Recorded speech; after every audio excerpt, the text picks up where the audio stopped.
The Life of Chuck. Act 3. Thanks, Chuck. Chapter 1. The day Marty Anderson saw the billboard was just before the internet finally went down for good. It had been wobbling for 8 months since the first short interruptions. Everyone agreed it was only a matter of time, and everyone agreed they would muddle through somehow once the wired-in world finally went dark. After all, they had managed without it, hadn't they? Besides, there were other problems, like whole species of birds and fish dying off, and now there was California to think about, going, possibly soon to be gone. Marty was late leaving school, because it was that least favorite day for high school educators, the one set aside for parent-teacher conferences. As this one had played out, Marty had found few parents interested in discussing little Johnny and little Janie's progress, or lack of it. Mostly they wanted to discuss the probable final failure of the internet, which would sink their Facebook and Instagram accounts for good. None of them mentioned Pornhub, but Marty suspected many of the parents who showed up, female as well as male, were mourning that site's impending extinction as well. Ordinarily, Marty would have driven home by way of the turnpike bypass, zippity-zip, home in a jiff, but that wasn't possible due to the collapse of the bridge over Otter Creek. That had happened 4 months ago, and there was no sign of repairs, just orange-striped wooden barriers that already looked dingy and were covered with Taggers logos. With the bypass closed, Marty was forced to drive directly through downtown to reach his house on Cedar Court, along with everybody else who lived on the east side. Thanks to the conferences, he'd left at 5 instead of 3 at the height of rush hour, and a drive that would have taken 20 minutes in the old days would take at least an hour, probably longer because some of the traffic lights were out as well. It was stop and go all the way, with plenty of horns, screeching brakes, bumper kisses, and waved middle fingers.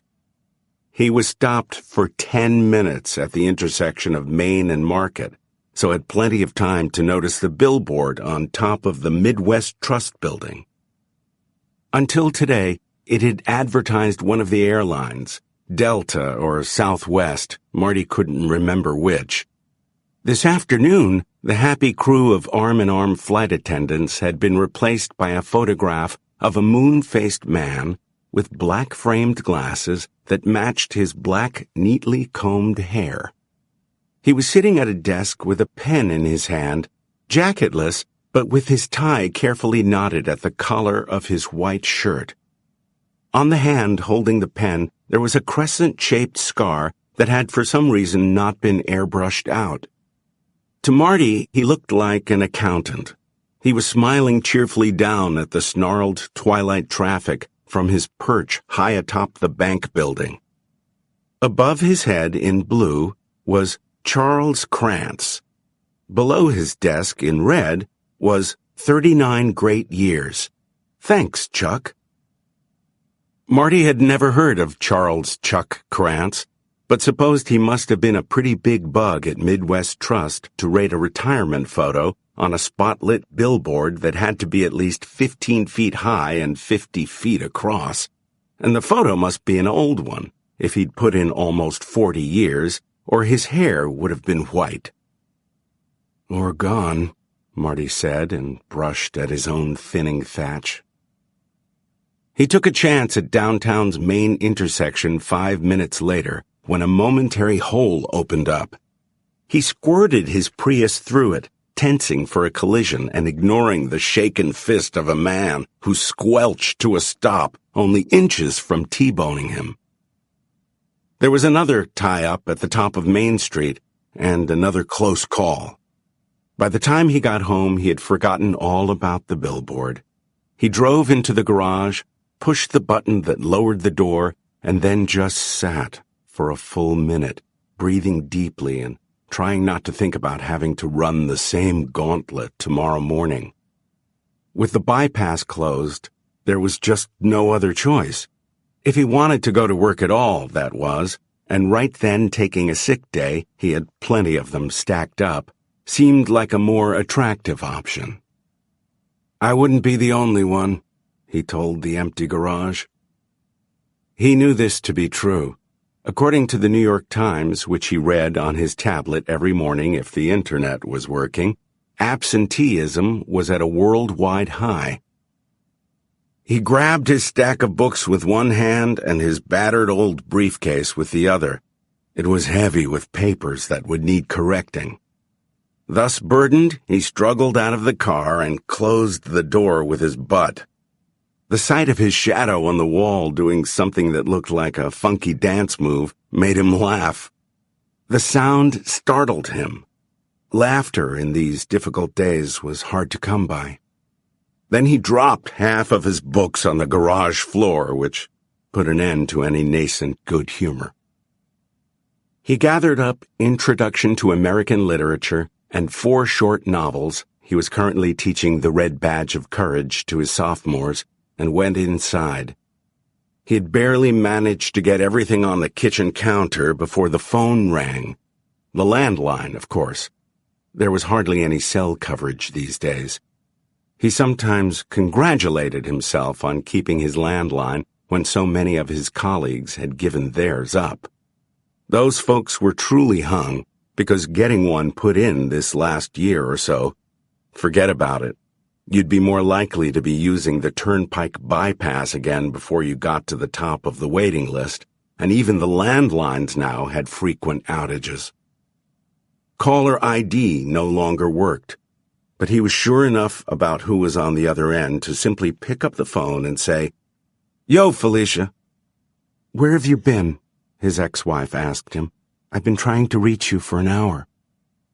Marty explained about the parent-teacher conferences and the long trip home. "Are you okay?" "I will be as soon as I get something to eat. How are you, Fel?" "I'm getting along, but we had 6 more today." Marty didn't have to ask her 6 more of what. Felicia was a nurse at City General, where the nursing staff now called itself the Suicide Squad. "Sorry to hear that." "Sign of the times." He could hear the shrug in her voice and thought that 2 years ago, when they'd still been married, 6 suicides in one day would have left her shaken, heartbroken, and sleepless. But you could get used to anything, it seemed. "Are you still taking your ulcer medication, Marty?" Before he could reply, she hurried on. "It's not nagging, just concern. Divorce doesn't mean I still don't care about you, you know?" "I know. And I am." This was half a lie, because the doctor-prescribed Carafate was now impossible to get, and he was relying on Prilosec. He told the half-lie because he still cared about her, too. They actually got along better now that they weren't married anymore. There was even sex, and although it was infrequent, it was pretty damn good. "I appreciate you asking." "Really?" "Yes, ma'am." He opened the fridge. Pickings were slim, but there were hot dogs, a few eggs, and a can of blueberry yogurt he would save for a pre-bedtime snack. Also, 3 cans of hams. "Good. How many parents actually showed up?" "More than I expected. Far less than a full house. Mostly they wanted to talk about the internet. They seemed to think I should know why it keeps shitting the bed. I had to keep telling them I'm an English teacher, not an IT guy." "You know about California, right?" Lowering her voice as if imparting a great secret. "Yes." That morning, a gigantic earthquake, the 3rd in the last month and by far the worst, had sent another large chunk of the Golden State into the Pacific Ocean. The good news was that most of that part of the state had been evacuated. The bad news was that now hundreds of thousands of refugees were trekking east, turning Nevada into one of the most populous states in the Union. Gasoline in Nevada currently costs $20 a gallon, cash only, and if the station wasn't tapped out. Marty grabbed a half-empty quart of milk, sniffed, and drank from the bottle in spite of the faintly suspicious aroma. He needed a real drink, but knew from bitter experience and sleepless nights that he had to insulate his stomach first. He said, "It's interesting to me that the parents who did show up seemed more concerned about the internet than the California quakes. I suppose because the state's breadbasket regions are still there." "But for how long?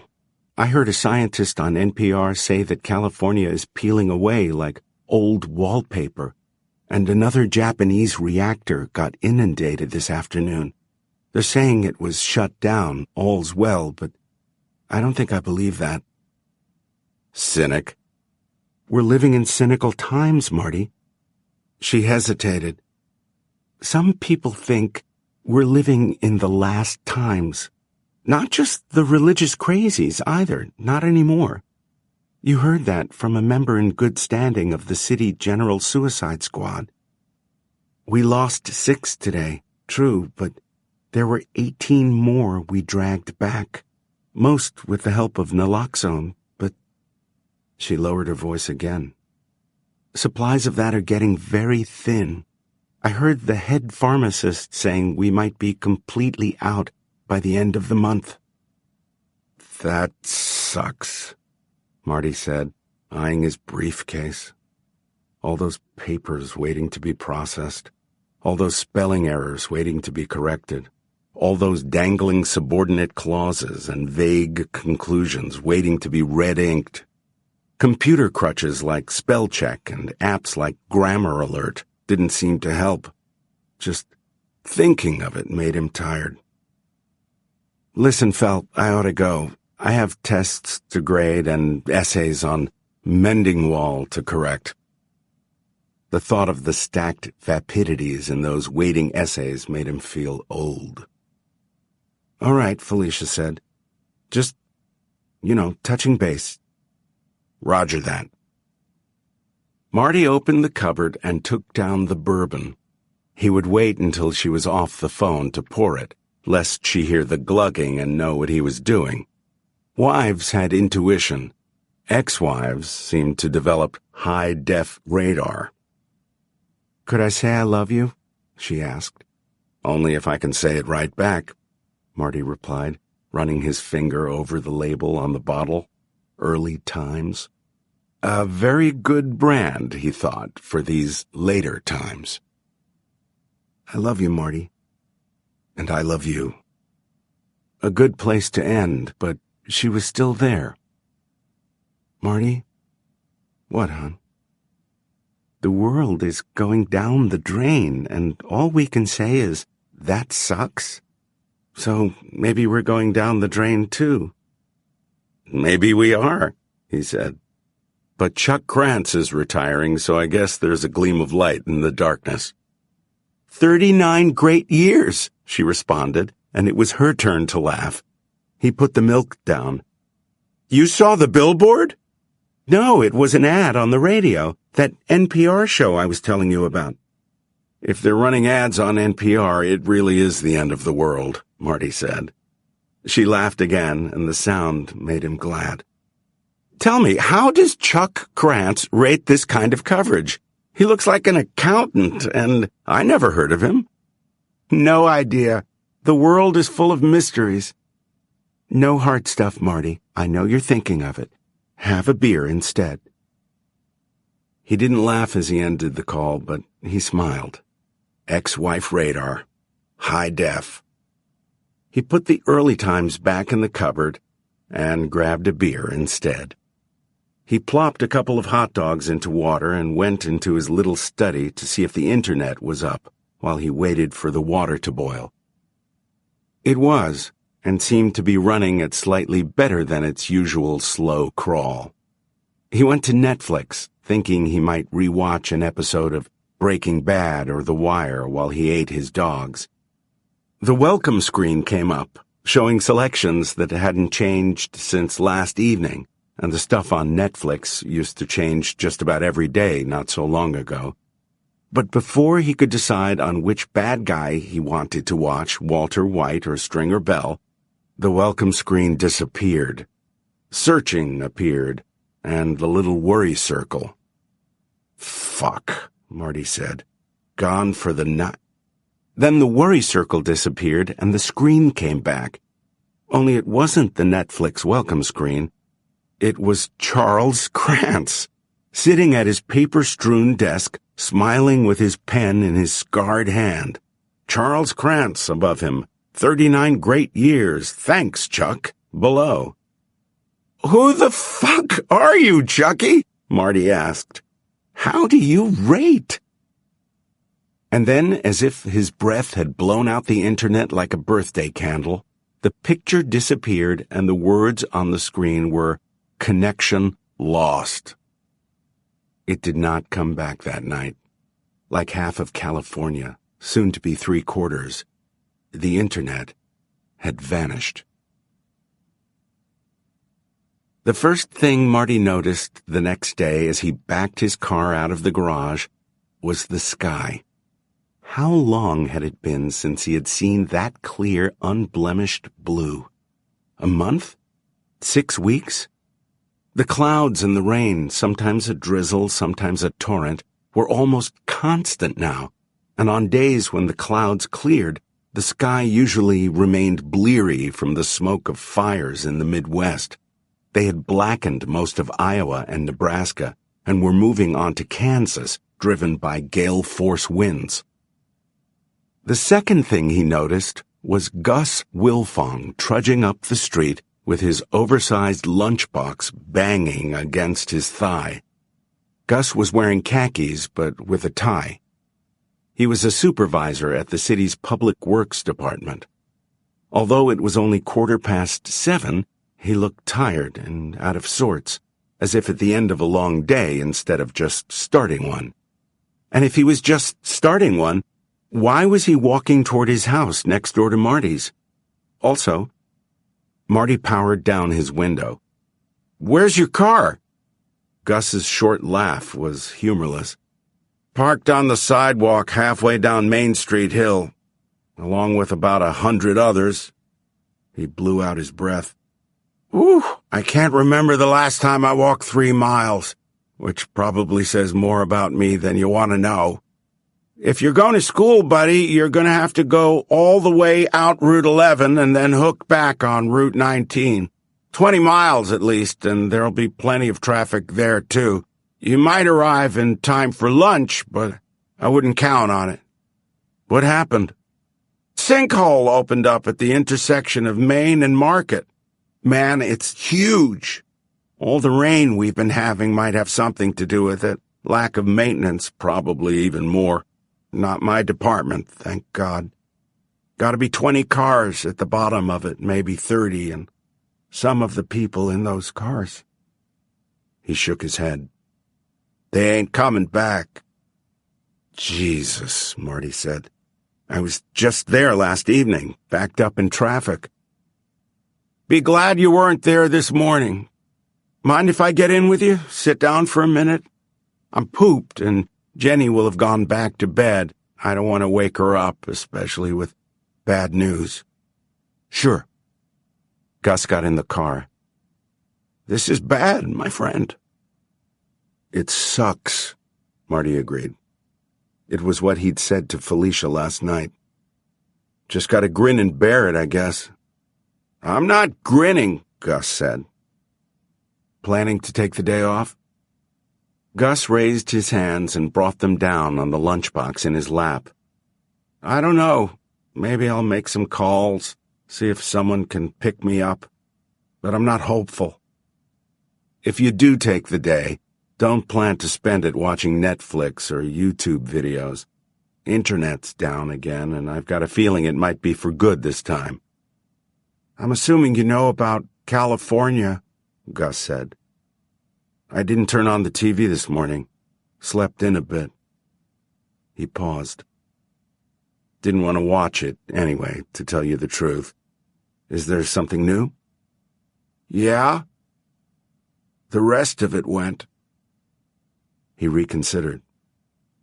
Well, they're saying 20% of Northern California is still hanging in there, which means probably 10, but the food-producing regions are gone. That's terrible. It was, of course, but instead of horror and terror and grief, all Marty felt was a kind of benumbed dismay. You could say that, Gus agreed, especially with the Midwest turning to charcoal and the southern half of Florida now basically swampland, fit only for alligators. I hope you've got a lot of food in your pantry and freezer, because now all the major food-producing regions of this country are gone. Same with Europe. It's already famine time in Asia. Millions dead there. Bubonic plague, I'm hearing. They sat in Marty's driveway, watching more people walking back from downtown, many dressed in suits and ties. A woman in a pretty pink suit was trudging along in sneakers, carrying her heels in one hand. Marty thought her name was Andrea something, lived a street or two over. Hadn't Felicia told him she worked at Midwest Trust? And the bees, Gus continued. They were in trouble even 10 years ago, but now they're completely gone, except for a few hives down in South America. No more honey, honey. And without them to pollinate whatever crops might be left. Excuse me, Marty said. He got out of the car and trotted to catch up with the woman in the pink suit. Andrea? Are you Andrea? She turned warily, lifting her shoes as if she might have to use one of the heels to ward him off. Marty understood. There were plenty of loosely wrapped people around these days. He stopped 5 feet away. I'm Felicia Anderson's husband. Ex, actually, but husband sounded less potentially dangerous. I think you and Fell know each other. We do. I was on the neighborhood watch committee with her. What can I do for you, Mr. Anderson? I've had a long walk and my car's stuck in what appears to be a terminal traffic jam downtown. As for the bank, it's leaning. Leaning, Marty repeated. In his mind, he saw an image of the Leaning Tower of Pisa, with Chuck Krantz's retirement photo on top. It's on the edge of the sinkhole, and although it hasn't fallen in, it looks very unsafe to me. Sure to be condemned. I suppose that's the end of my job, at least in the downtown branch, but I don't really care. I just want to go home and put my feet up. I was curious about the billboard on the bank building. Have you seen it? How could I miss it? She asked. I work there, after all. I've seen the graffiti, which is everywhere. We love you, Chuck. Chuck lives. Chuck forever. And the ads on TV. Really? Marty thought of what he'd seen on Netflix last night, just before it went away. At the time, he dismissed it as a particularly annoying pop-up ad. Well, the local stations, anyway. Maybe it's different on cable, but we don't get that anymore. Not since July. Us either. Now that he had begun the fiction that he was still part of an us, it seemed best to carry on with it. Just Channel 8 and Channel 10. Andrea nodded. No more ads for cars or Eloquist or Bob's Discount Furniture. Just Charles Krantz, 39 great years, thanks, Chuck. A full minute of that, then back to our regularly scheduled reruns. Very peculiar, but these days, what isn't? Now, I really want to get home. This Charles Krantz isn't associated with your bank? Retiring from the bank? She paused for just a moment before continuing her homeward trudge, carrying high heels she would not need that day, perhaps ever again. I don't know Charles Krantz from Adam. He must have worked in the Omaha headquarters, although from what I understand, Omaha is just a great big ashtray these days. Marty watched her go. So did Gus Wilfong, who had joined him. Gus nodded at the glum parade of returning workers who could no longer get to their jobs, selling, trading, banking, waiting on tables, making deliveries. "They look like refugees," Gus said. "Yeah," Marty said, "they kind of do." "Hey, you remember asking me about my food supplies?" Gus nodded. "I have quite a few cans of soup, also some basmati and rice-a-roni, Cheerios, I believe. As for the freezer, I think I might have 6 TV dinners and half a pint of Ben & Jerry's." "You don't sound concerned." Marty shrugged. What good would that do? "But see, it's interesting," Gus said. "We were all concerned at first. We wanted answers. People went to Washington and protested. Remember when they knocked over the White House fence and those college kids got shot?" "Yeah." "There was the government overthrow in Russia and the 4-day war between India and Pakistan. There's a volcano in Germany, for Christ's sake. Germany! We told each other all this would blow over, but that doesn't seem to be happening, does it?" "No," Marty agreed. Although he'd just gotten up, he felt tired. Very. Not blowing over, blowing harder. "Then there's the suicides." Marty nodded. "Felicia sees them every day." "I think the suicides will slow down," Gus said, "and people will just wait." "For what?" "For the end, pal. The end of everything. We've been going through the 5 stages of grief. Don't you get it? Now we've arrived at the last one. Acceptance." Marty said nothing. He could think of nothing to say. "There's so little curiosity now, and all this—" Gus waved an arm. "It came out of nowhere. I mean, we knew the environment was going to the dogs. I think even the right-wing nutjob secretly believed in it. But this is 60 different varieties of shit all at once." He gave Marty a look that was almost pleading. "In how long? A year? 14 months?" "Yes," Marty said. "Sucks." It seemed to be the only word that fit. Overhead they heard a droning sound and looked up.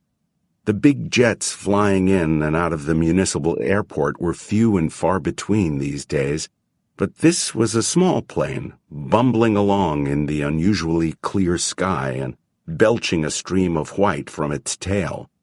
The plane twisted and banked, rose and fell, the smoke, or whatever chemical it was, forming letters. "Huh," Gus said, craning. "Skywriting plane. Haven't seen one since I was a kid." "Charles," the plane wrote. Then Krantz, and then, of course, 39 great years. The name was already starting to fuzz out as the plane wrote, "Thanks, Chuck." "What the fuck?" Gus said. "My sentiments exactly," Marty said. He had skipped breakfast, so when he went back inside, Marty microwaved one of his frozen dinners, a Marie Callender's chicken pot pie, quite tasty, and took it into the living room to watch TV. But the only 2 stations he could pull in were showing the photograph of Charles Chuck Krantz sitting at his desk with his pen at the eternal ready. Marty stared at it while he ate his pot pie, then killed the idiot box and went back to bed. It seemed the most sensible thing to do. He slept for most of the day, and although he didn't dream of her, at least that he could remember, he woke up thinking of Felicia. He wanted to see her, and when he did, he would ask if he could sleep over, maybe even stay. 60 different varieties of shit, Gus had said, and all at once. If this really was the end, he didn't want to face it alone. Harvest Acres, the tidy little development where Felicia now lived, was 3 miles away, and Marty had no intention of risking the drive in his car, so he put on his sweatpants and sneakers. It was a beautiful late afternoon for walking, the sky still an unblemished blue, and plenty of people were out and about. A few looked as if they were enjoying the sunshine, but most just looked down at their feet. There was little talk, even among those who were walking in pairs or trios. On Park Drive, one of the East Side's main thoroughfares, all 4 lanes were jammed with cars, most of them empty. Marty wove his way between them, and on the other side encountered an elderly man in a tweed suit and matching trilby hat. He was sitting on the curb and knocking his pipe out into the gutter. He saw Marty watching him and smiled.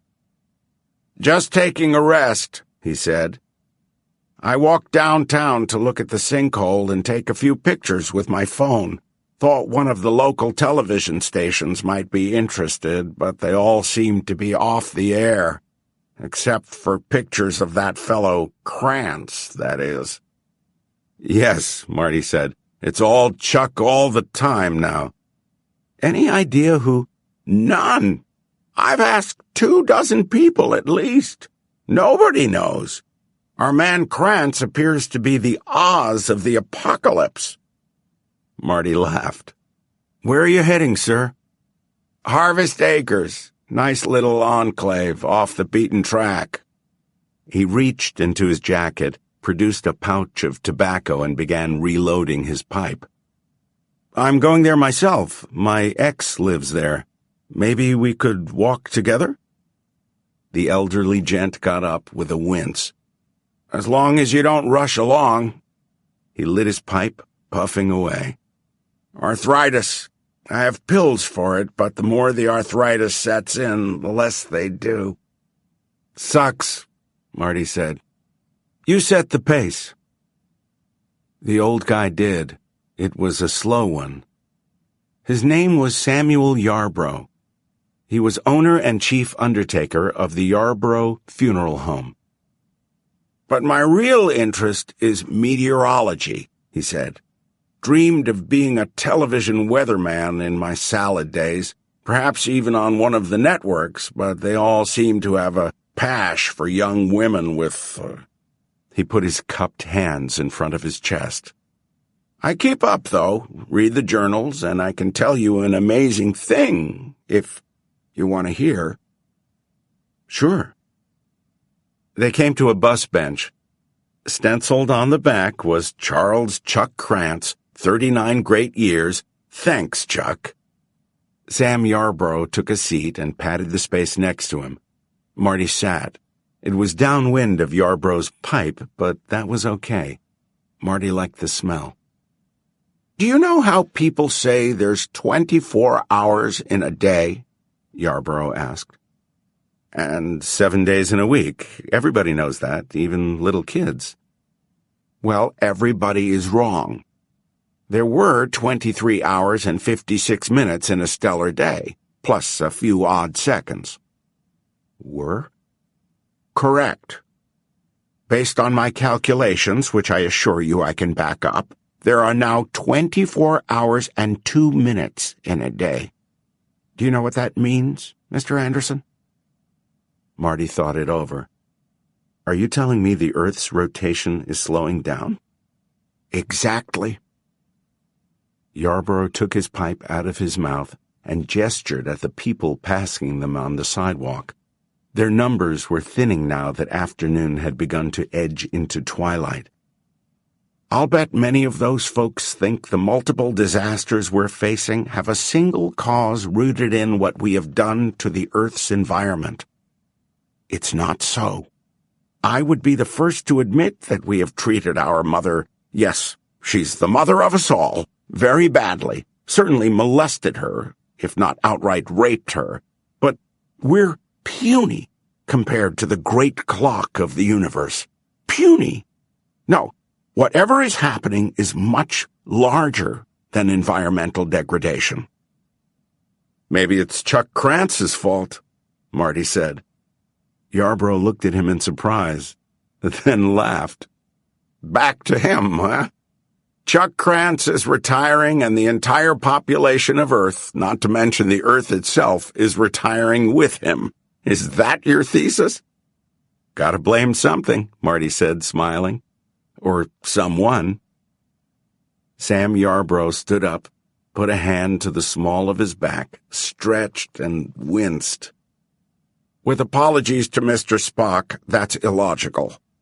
I suppose 39 years is quite a span in terms of human life, almost half, but the last ice age happened quite a bit longer ago, not to mention the age of the dinosaurs. Shall we mosey? They moseyed, their shadows stretching ahead of them. Marty was mentally scolding himself for having slept away the best part of a beautiful day. Yarbrough was moving ever more slowly. When they finally reached the brick arch marking the entrance to Harvest Acres, the old mortician sat down again. I think I'll watch the sunset while I wait for the arthritis to settle a bit. Would you care to join me? Marty shook his head. Think I'll go on. Check the X, Yarbrough said. I understand. It was nice speaking with you, Mr. Anderson. Marty started beneath the arch, then turned back. Charles Krantz means something, he said. I'm sure of it. You could be right, Sam said, puffing on his pipe. But the slowing of the Earth's rotation, nothing's bigger than that, my friend. The central thoroughfare of the Harvest Acres development was a graceful tree-lined parabola from which shorter trees diverged. The streetlights, which looked to Marty like those in illustrated Dickens novels, had come on, casting a moonlight glow. As Marty approached Fern Lane, where Felicia lived, a little girl on roller skates appeared, banking gracefully around the corner. She was wearing baggy red shorts and a sleeveless tee with somebody's face on it, maybe a rock star or a rapper. Marty guessed her age at 10 or 11, and seeing her, cheered him enormously. A little girl on roller skates. What could be more normal in this abnormal day? This abnormal year? Yo, he said. Yo, she agreed, but turned neatly on her skates, perhaps ready to flee if he turned out to be one of the Chester the Molester types her mother had no doubt warned her about. I'm going to see my ex-wife, Marty said, standing where he was. Felicia Anderson? Or maybe she's back to Gordon now. That was her maiden name. She lives on Fern Lane, number 19. The little girl pivoted on her skates, an effortless move that would have left Marty flat on his ass. Oh, yeah. Maybe I've seen you before. Blue Prius? That's me. If you come to see her, why is she your ex? Still like her. You don't fight? We used to. We get along better now that we're exes. Ms. Gordon gives us ginger snap cookies sometimes. Me and my little brother Ronnie, I like Oreos better, but... But that's the way the cookie crumbles, right? Marty said. Nah, ginger snaps don't crumble, at least not until you crunch 'em up in your mouth. At that moment, the streetlights went out, turning the main drag into a lagoon of shadows. All the houses went dark at the same time.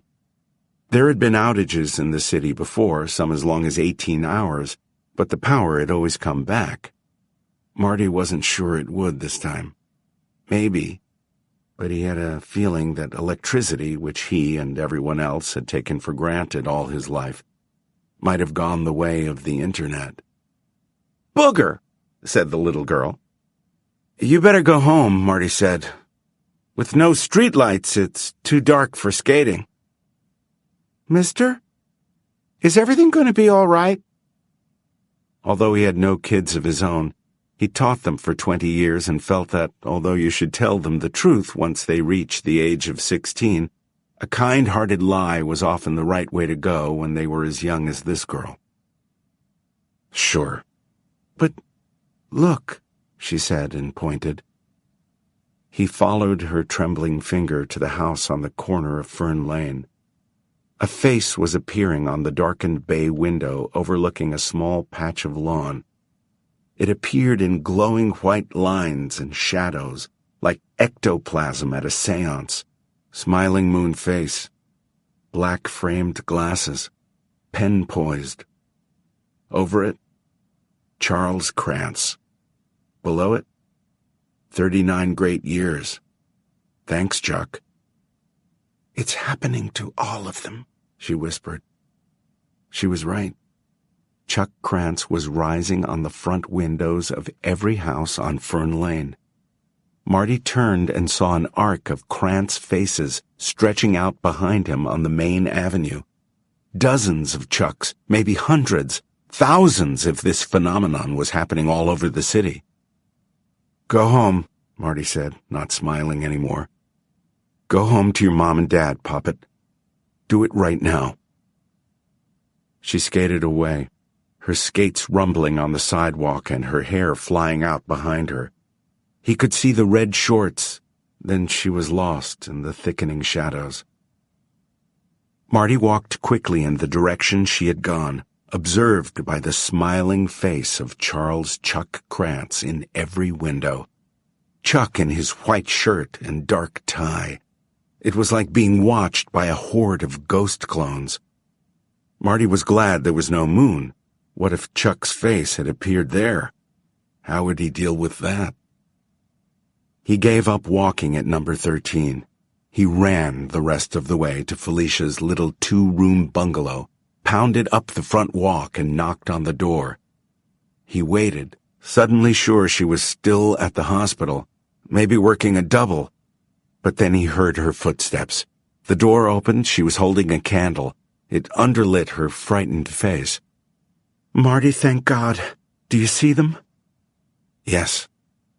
The guy was in her front window, too. Chuck. Smiling. Looking like every accountant who ever lived.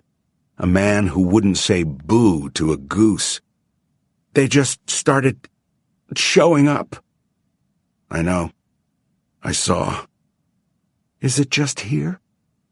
I think it's everywhere. I think it's almost... Then she was hugging him, pulling him inside, and he was glad she hadn't given him a chance to say the other 2 words. The end. Chapter 2. Douglas Beaton, Associate Professor of Philosophy in Ithaca College's Department of Philosophy and Religion, sits in a hospital room waiting for his brother-in-law to die. The only sounds are the steady bip, bip, bip of the heart monitor, and Chuck's slow and increasingly labored breathing. Most of the machinery has been turned off. Unc? Doug turns to see Brian in the doorway, still wearing his leather jacket and backpack. You left school early? Doug asks. With permission, Mom texted me that she was going to let them turn off the machines. Did they? Yes. When? An hour ago. Where's Mom now? In the chapel on the first floor. She's praying for his soul. And probably praying she did the right thing, Doug thinks. Because even when the priest tells you yes, it's fine, let God take care of the rest, it feels wrong somehow. I'm supposed to text her if it looks like he's... Brian's uncle shrugs. Brian approaches the bed and looks down at his father's still white face. With his black-framed glasses put aside, the boy thinks his dad doesn't look old enough to have a son who's a freshman in high school. He looks like a high school kid himself. He picks up his father's hand and plants a brief kiss on the crescent-shaped scar there.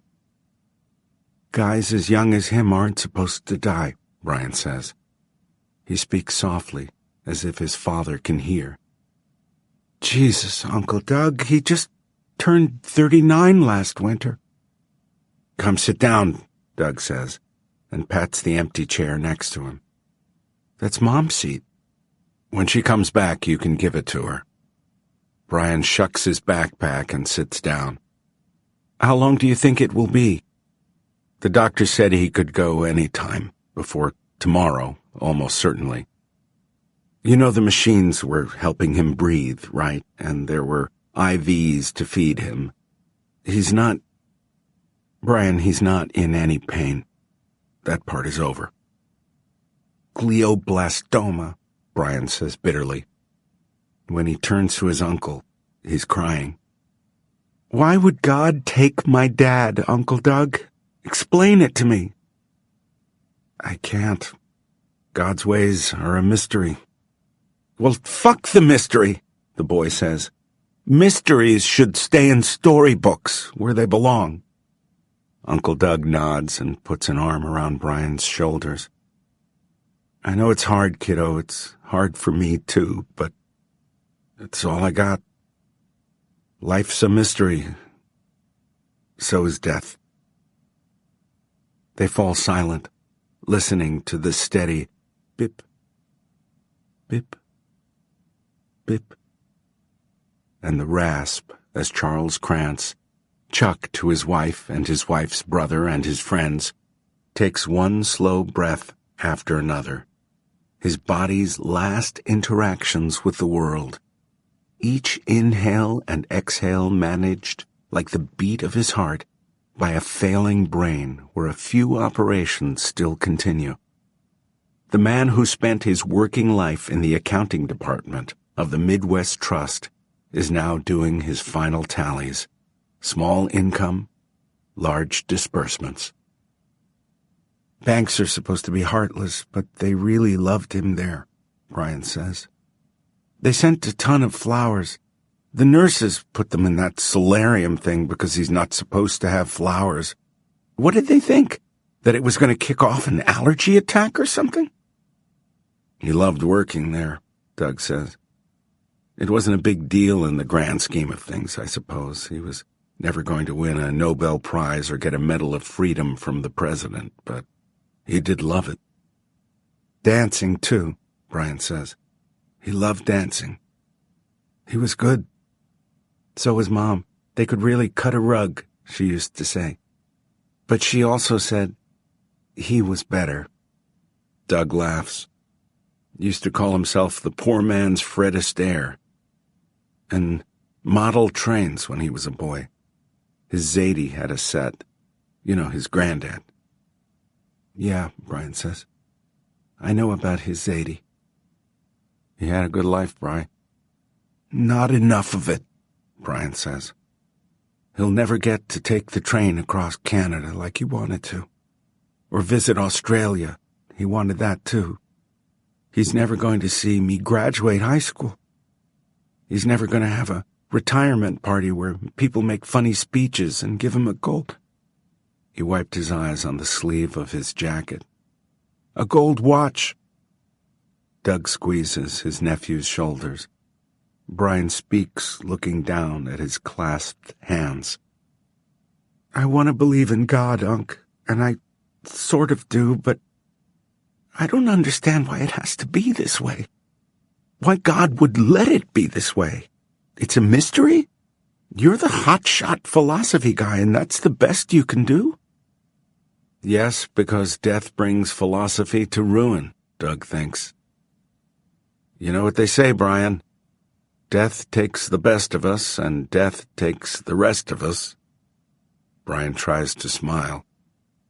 If that's supposed to be comforting, you need to try harder. Doug seems not to have heard. He's looking at his brother-in-law, who is, in Doug's mind, an actual brother, who has given his sister a good life, who helped him get his start in business, and that's really the least of it. They had some fine times together. Not enough, but it looks like they'll have to do. The human brain is finite, no more than a sponge of tissue inside a cage of bone. But the mind within the brain is infinite. Its storage capacity is colossal, its imaginative reach beyond our ability to comprehend.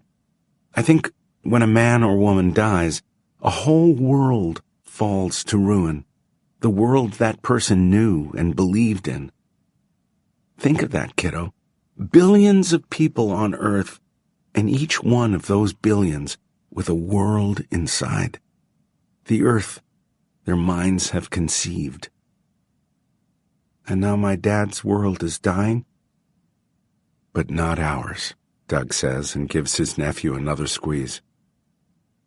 Ours will go on a little while longer. And your mother's. We need to be strong for her, Brian. As strong as we can.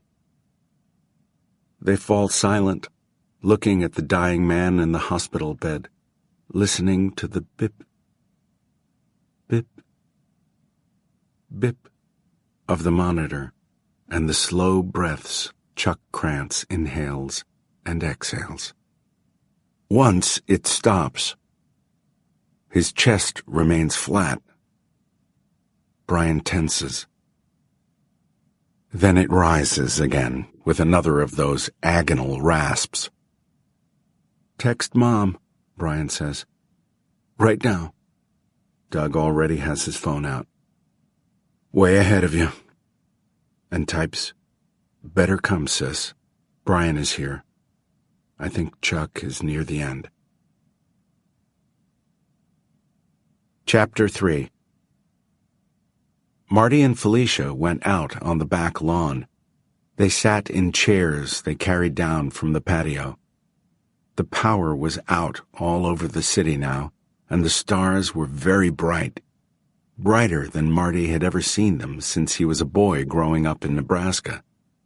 Back then he'd had a small telescope and conned the universe from his attic window. There's Aquila, he said. The eagle. There's Cygnus, the swan. See it? Yes. And there's the North Star. She stopped. Marty, did you see? Yes, he said. It just went out. And there goes Mars. Goodbye, Red Planet. Marty, I'm scared. Was Gus Wilfong looking up at the sky tonight? Andrea, the woman who'd been on the neighborhood watch committee with Felicia. Samuel Yarbrough, the undertaker. What about the little girl in the red shorts? Starlight, star bright, last stars I see tonight. Marty took her hand. I am too. Chapter 4. Ginny, Brian, and Doug stand beside Chuck Krantz's bed, their hands joined. They wait as Chuck, husband, father, accountant, dancer, fan of TV crime shows, takes his last 2 or 3 breaths. 39 years, Doug says. 39 great years. Thanks, Chuck. Chapter 5. Marty and Felicia sat with their faces turned up to the sky, watching the stars go out. First in ones and twos, then by the dozens, then by the hundreds. As the Milky Way rolled away into darkness, Marty turned to his ex-wife. I love... Black.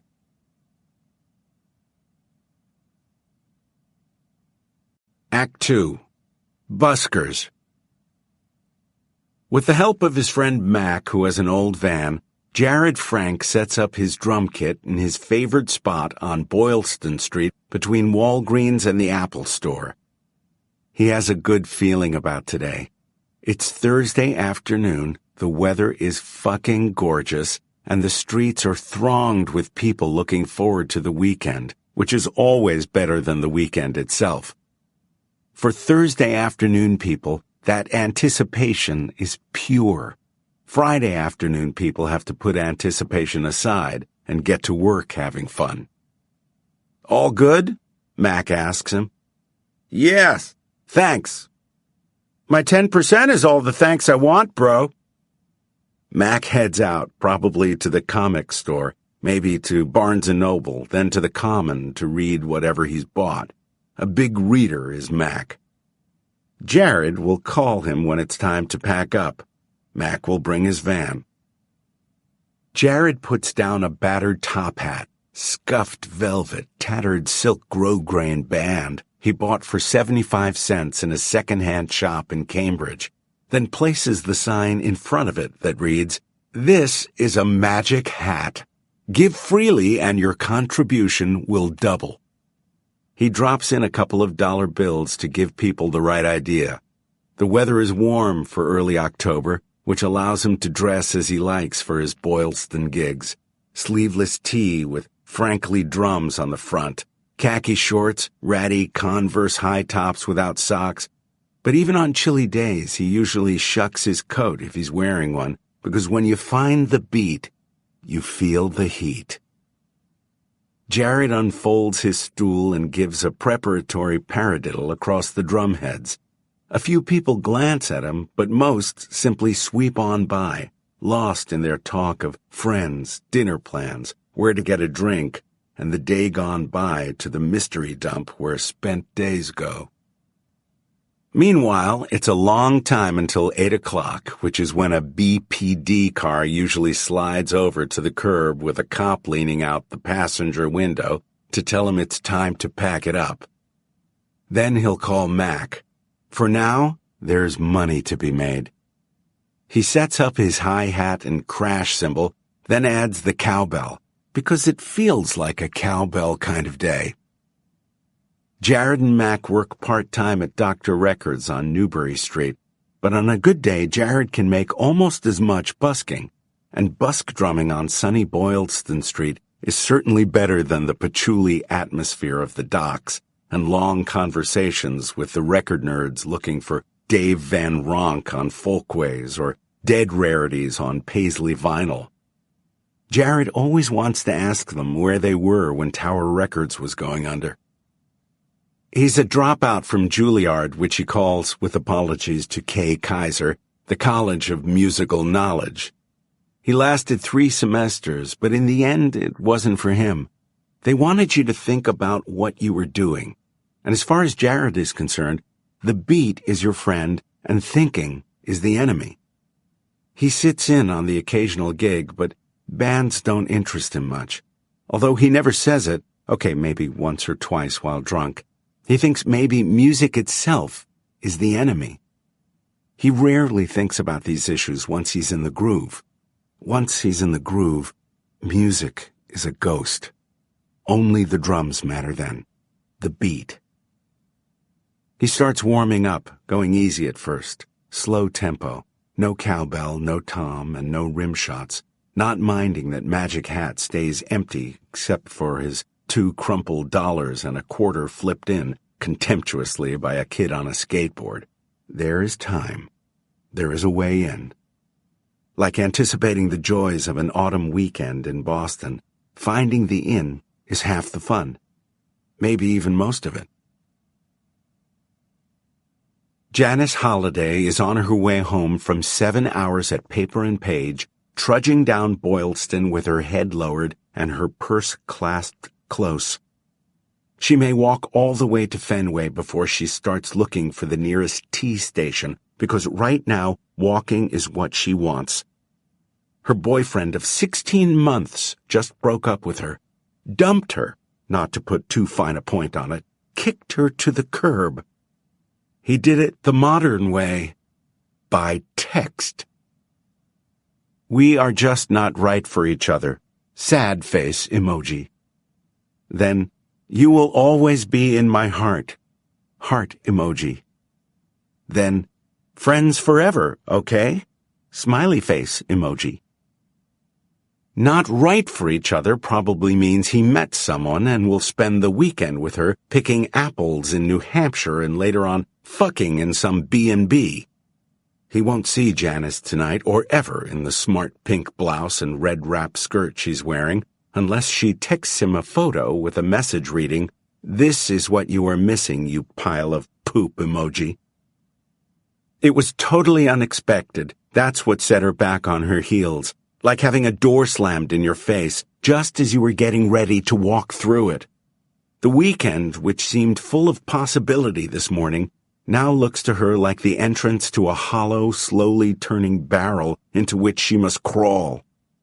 She's not down to work at P&P on Saturday, but maybe she'll call Maybelline and see if she can pick up Saturday morning at least. Sunday the store is closed. Sunday best not considered, at least for now. Friends forever, my ass. She says this to her purse because she's looking down. She isn't in love with him, never even kidded herself that she was, but it's a dismaying shock just the same.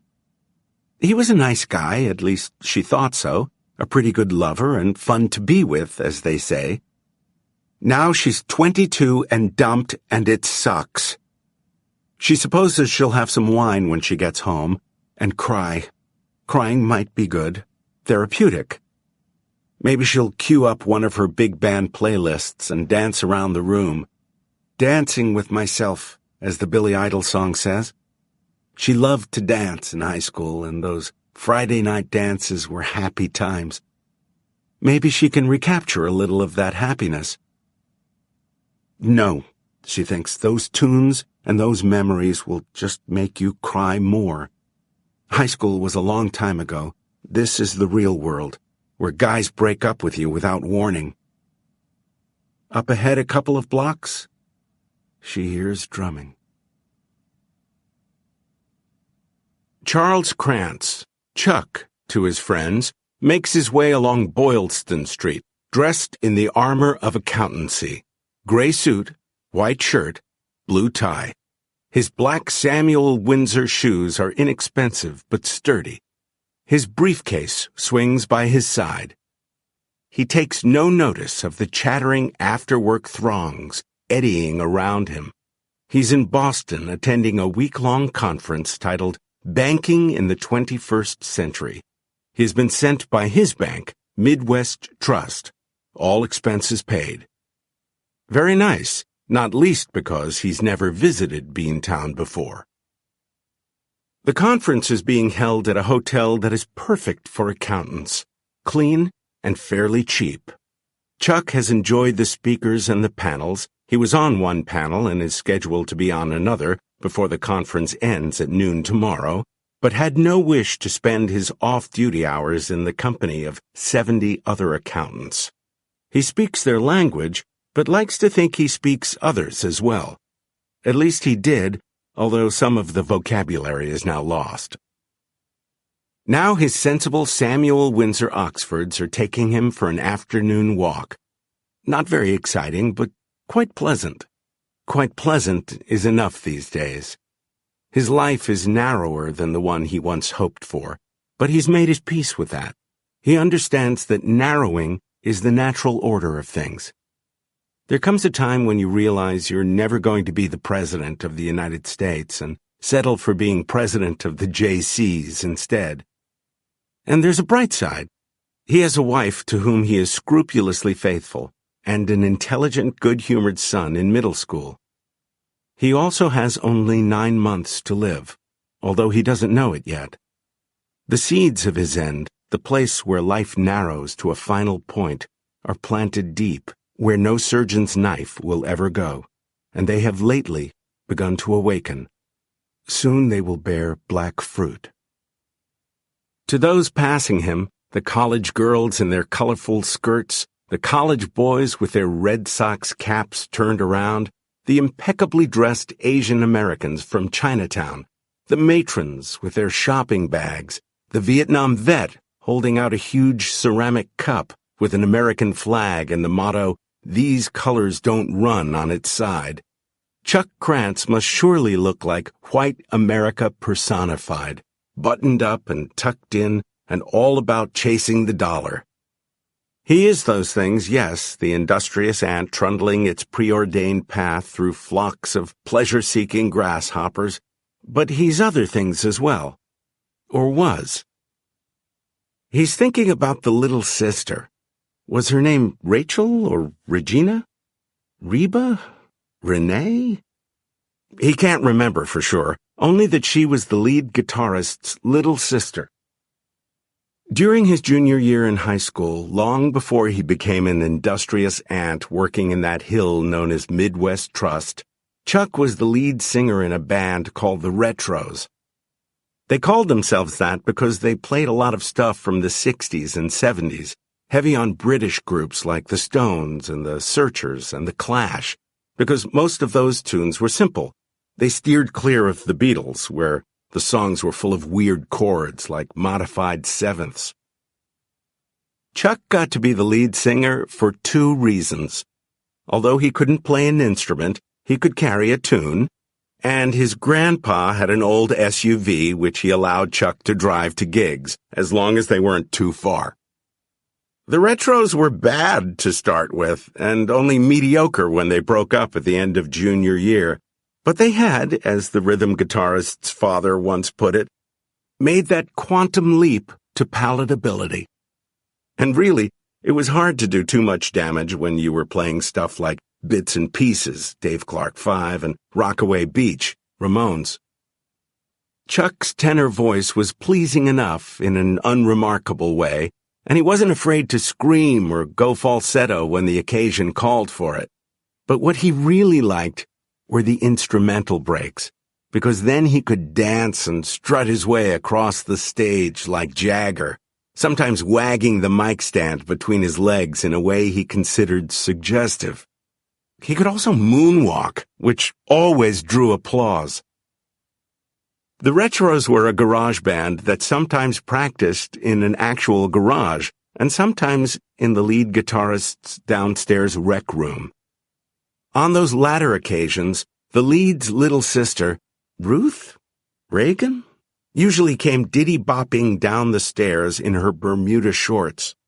She'd station herself between their 2 Fender amps, waggle her hips and butt in exaggerated fashion, put her fingers in her ears, and stick out her tongue. Once, when they were taking a break, she sidled up to Chuck and whispered, "Just between you and me, you sing like old people fuck." Charles Krantz, the future accountant, had whispered back, "Like you'd know, monkey butt." Little sister ignored this. "I like to watch you dance, though. You do it like a white guy, but still." Little sister, also white, also liked to dance. Sometimes after practice she would put on one of her homemade cassettes and he'd dance with her, while the other guys in the band hooted and made semi-smart remarks, the 2 of them doing their Michael Jackson moves and laughing like loons. Chuck's thinking about teaching little sister, Ramona, how to moonwalk when he first hears the drums. Some guy is banging a basic rock beat that the Retros might have played back in the days of Hang On Sloopy and Brand New Cadillac. At first he thinks it's all in his head, maybe even the start of one of the migraines that have plagued him lately, but then the crowd of pedestrians on the next block clears long enough for him to see a kid in a sleeveless tee sitting on his little stool and beating out that tasty old-time rhythm. Chuck thinks, where's a little sister to dance with when you need one? Jared has been on the job for 10 minutes now and has nothing to show for it but that 1 sarcastic quarter flipped into Magic Hat by the skateboard kid. It makes no sense to him. On a pleasant Thursday afternoon like this, with the weekend just around the bend, he should have at least $5 in the hat by now. He doesn't need the money to keep from starving, but man doesn't live by food and rent alone. A man has to keep his self-image in order. And drumming here on Boylston is a big part of his. He is on stage. He is performing. Soloing, in fact. What's in the hat is how he judges who is digging the performance and who is not. He twirls his sticks between his fingertips, sets himself, and plays the intro to My Sharona, but it's not right. Sounds canned. He sees a Mr. Businessman type coming toward him, briefcase swinging like a short pendulum, and something about him, God knows what, makes Jared want to announce his approach. He slips first into a reggae beat, then something slinkier, like a cross between I Heard It Through the Grapevine and Susie Q. For the first time since running that quick paradiddle to gauge the sound of his kit, Jared feels a spark and understands why he wanted the cowbell today.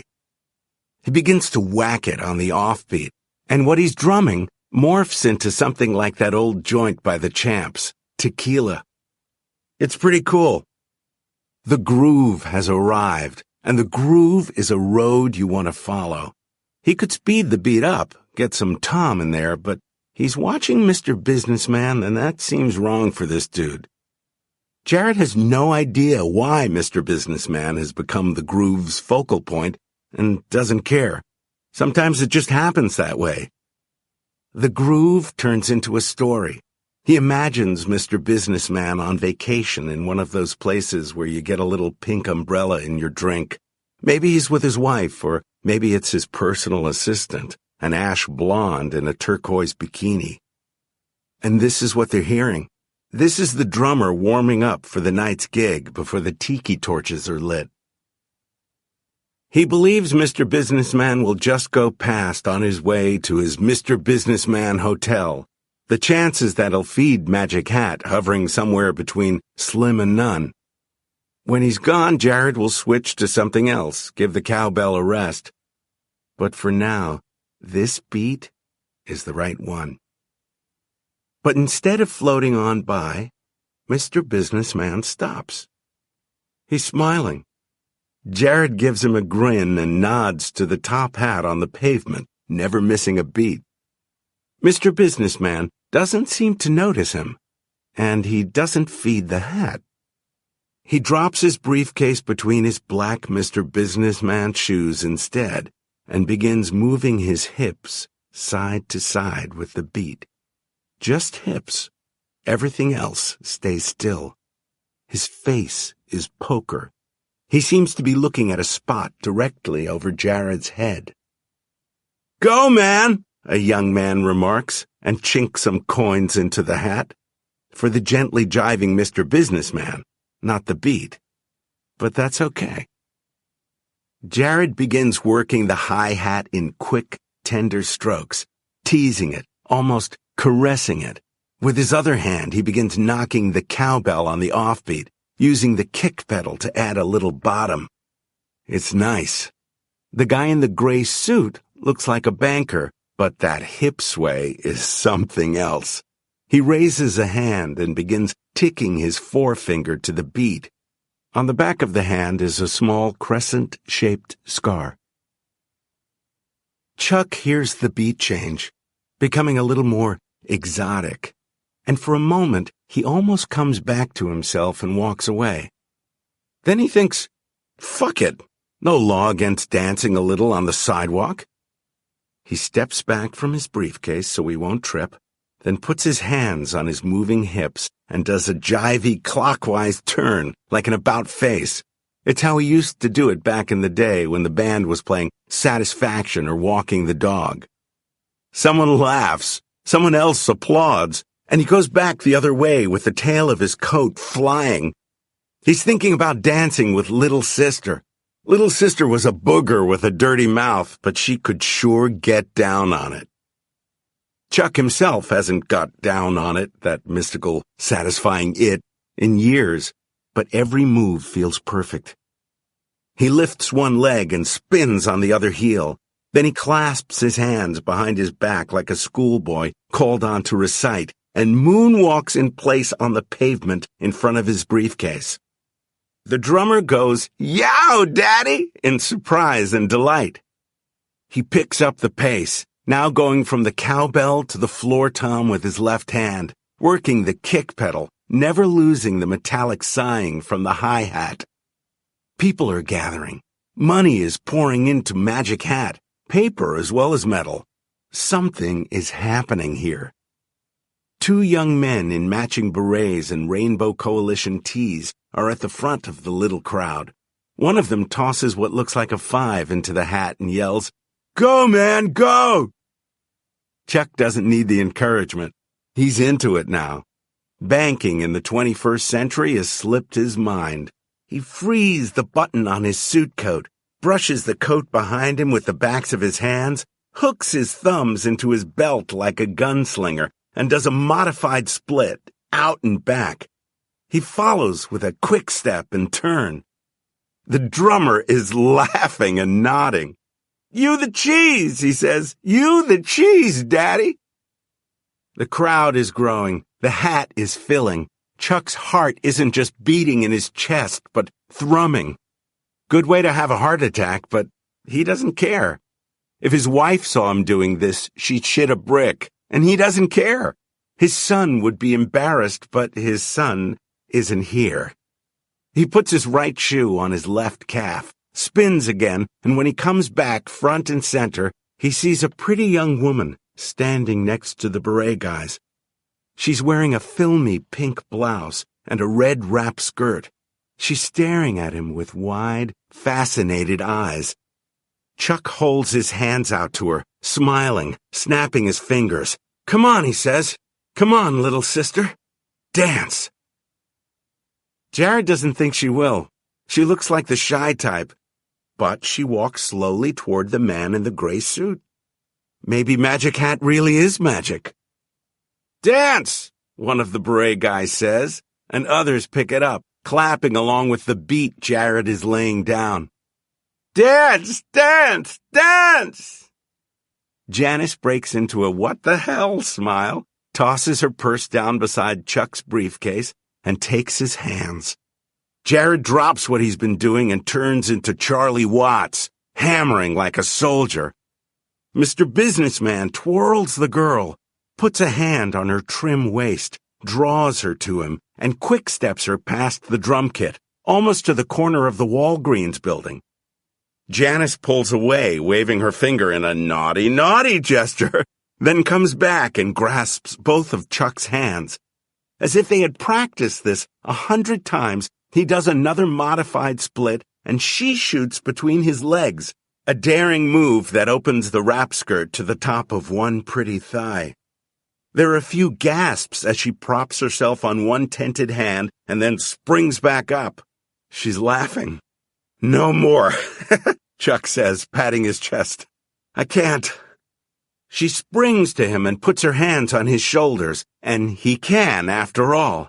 He catches her by the waist, turning her on his hip, and then setting her neatly on the pavement. He lifts her left hand, and she spins beneath it like a hopped-up ballerina. There must be over 100 people watching now. They crowd the sidewalk and spill into the street. They burst into fresh applause. Jared runs the drums one time, hits the cymbals, then holds up his sticks triumphantly. There's another round of applause. Chuck and Janice are looking at each other, both out of breath. Chuck's hair, just starting to gray, is stuck to his sweaty forehead. "What are we doing?" Janice asks. Now that the drums have stopped, she looks dazed. "I don't know," Chuck says, "but that's the best thing that's happened to me in I don't know how long." Magic Hat is full to overflowing. "More!" someone shouts, and the crowd picks it up. There are many phones being held up, ready to catch the next dance, and the girl looks like she would, but she's young.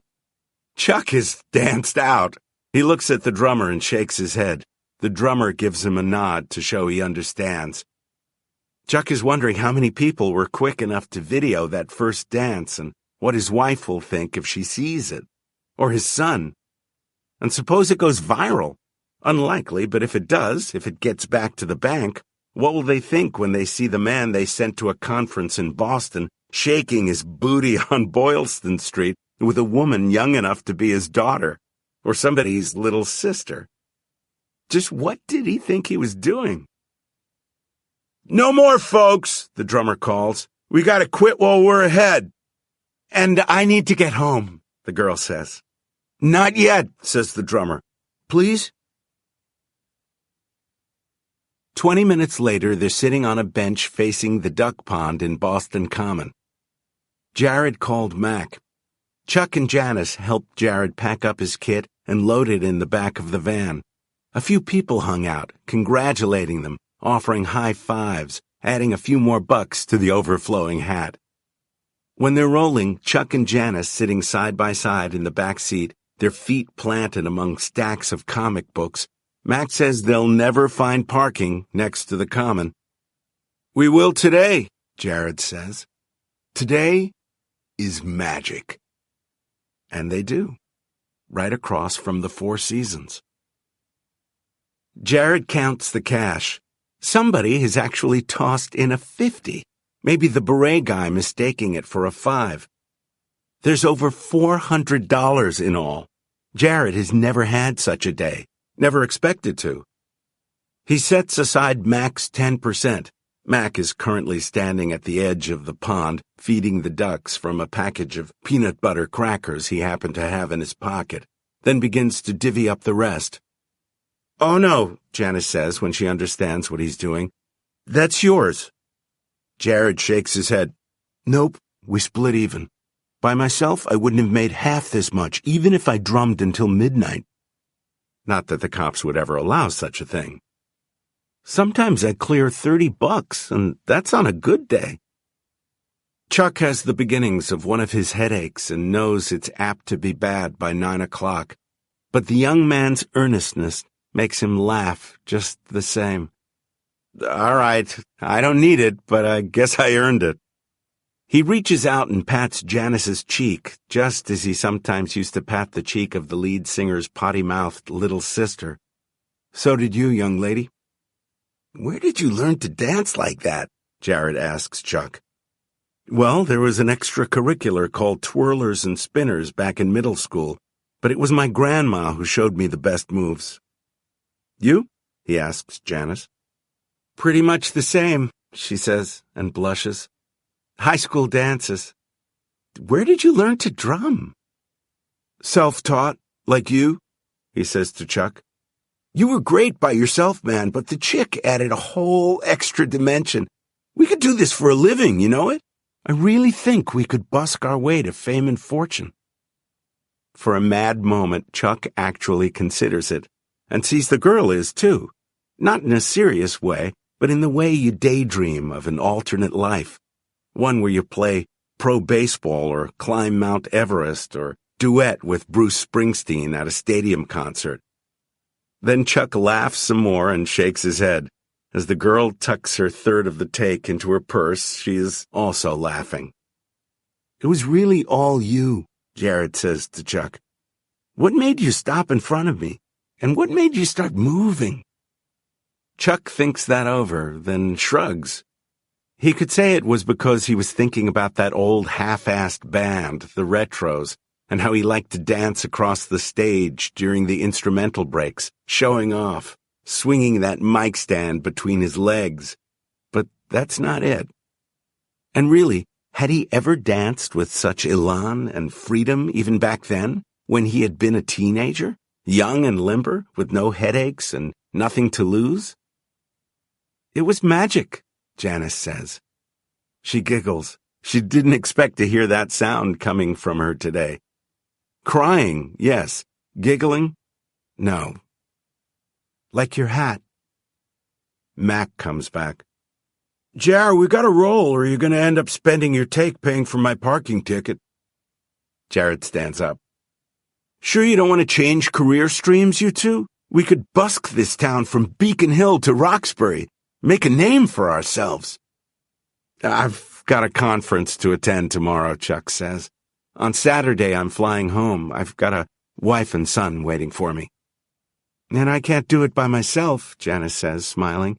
"It would be like Ginger without Fred." "I hear that," Jared says and holds out his arms.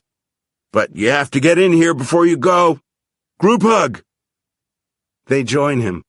Chuck knows they can smell his sweat. The suit will have to be dry cleaned before he wears it again and strenuously.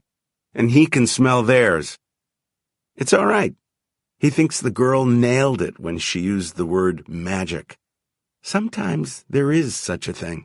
Not much, but a little. Like finding a forgotten 20 in the pocket of an old coat. "Buskers forever," Jared says.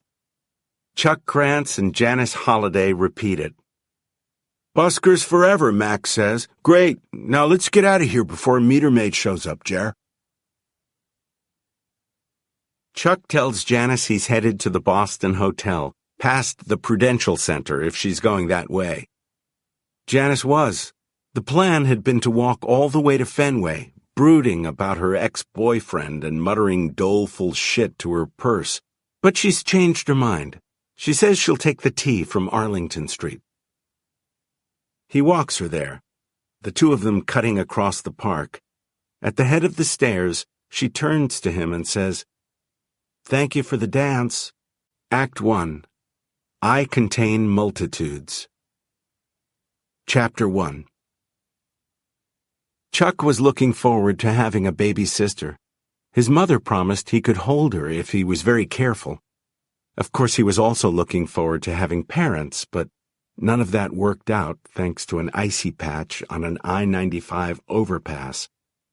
Much later in college, he would tell a girlfriend that there were all sorts of novels, movies, and TV shows where a main character's parents died in a car crash, but he was the only person he knew who'd had that happen in real life.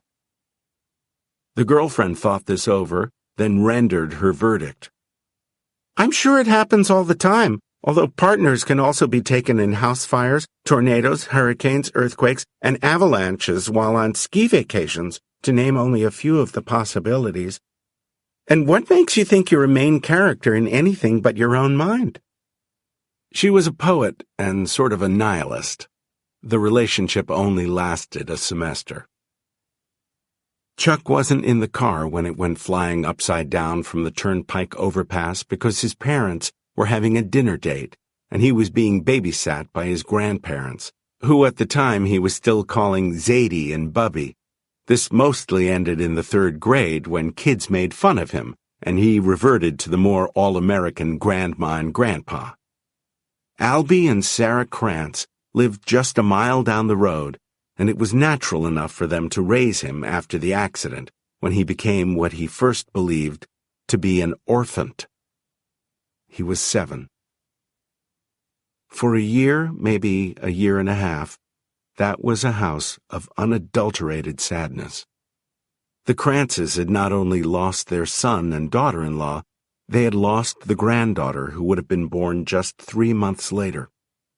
The name had already been picked out, Alyssa. When Chuck said that sounded to him like rain, his mother had laughed and cried at the same time. He never forgot that.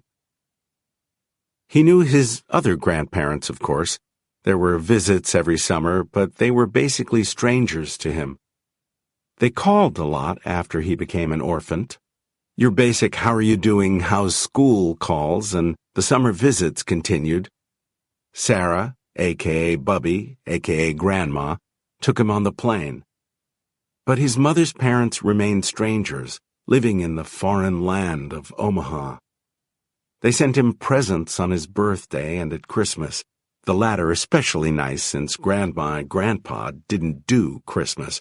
But otherwise he continued to think of them as outliers, like the teachers who were left behind as he moved up through the grades.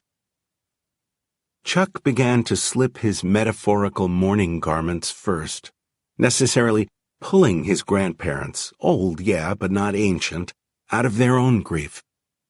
There came a time when Chuck was 10 that they took the boy to Disney World.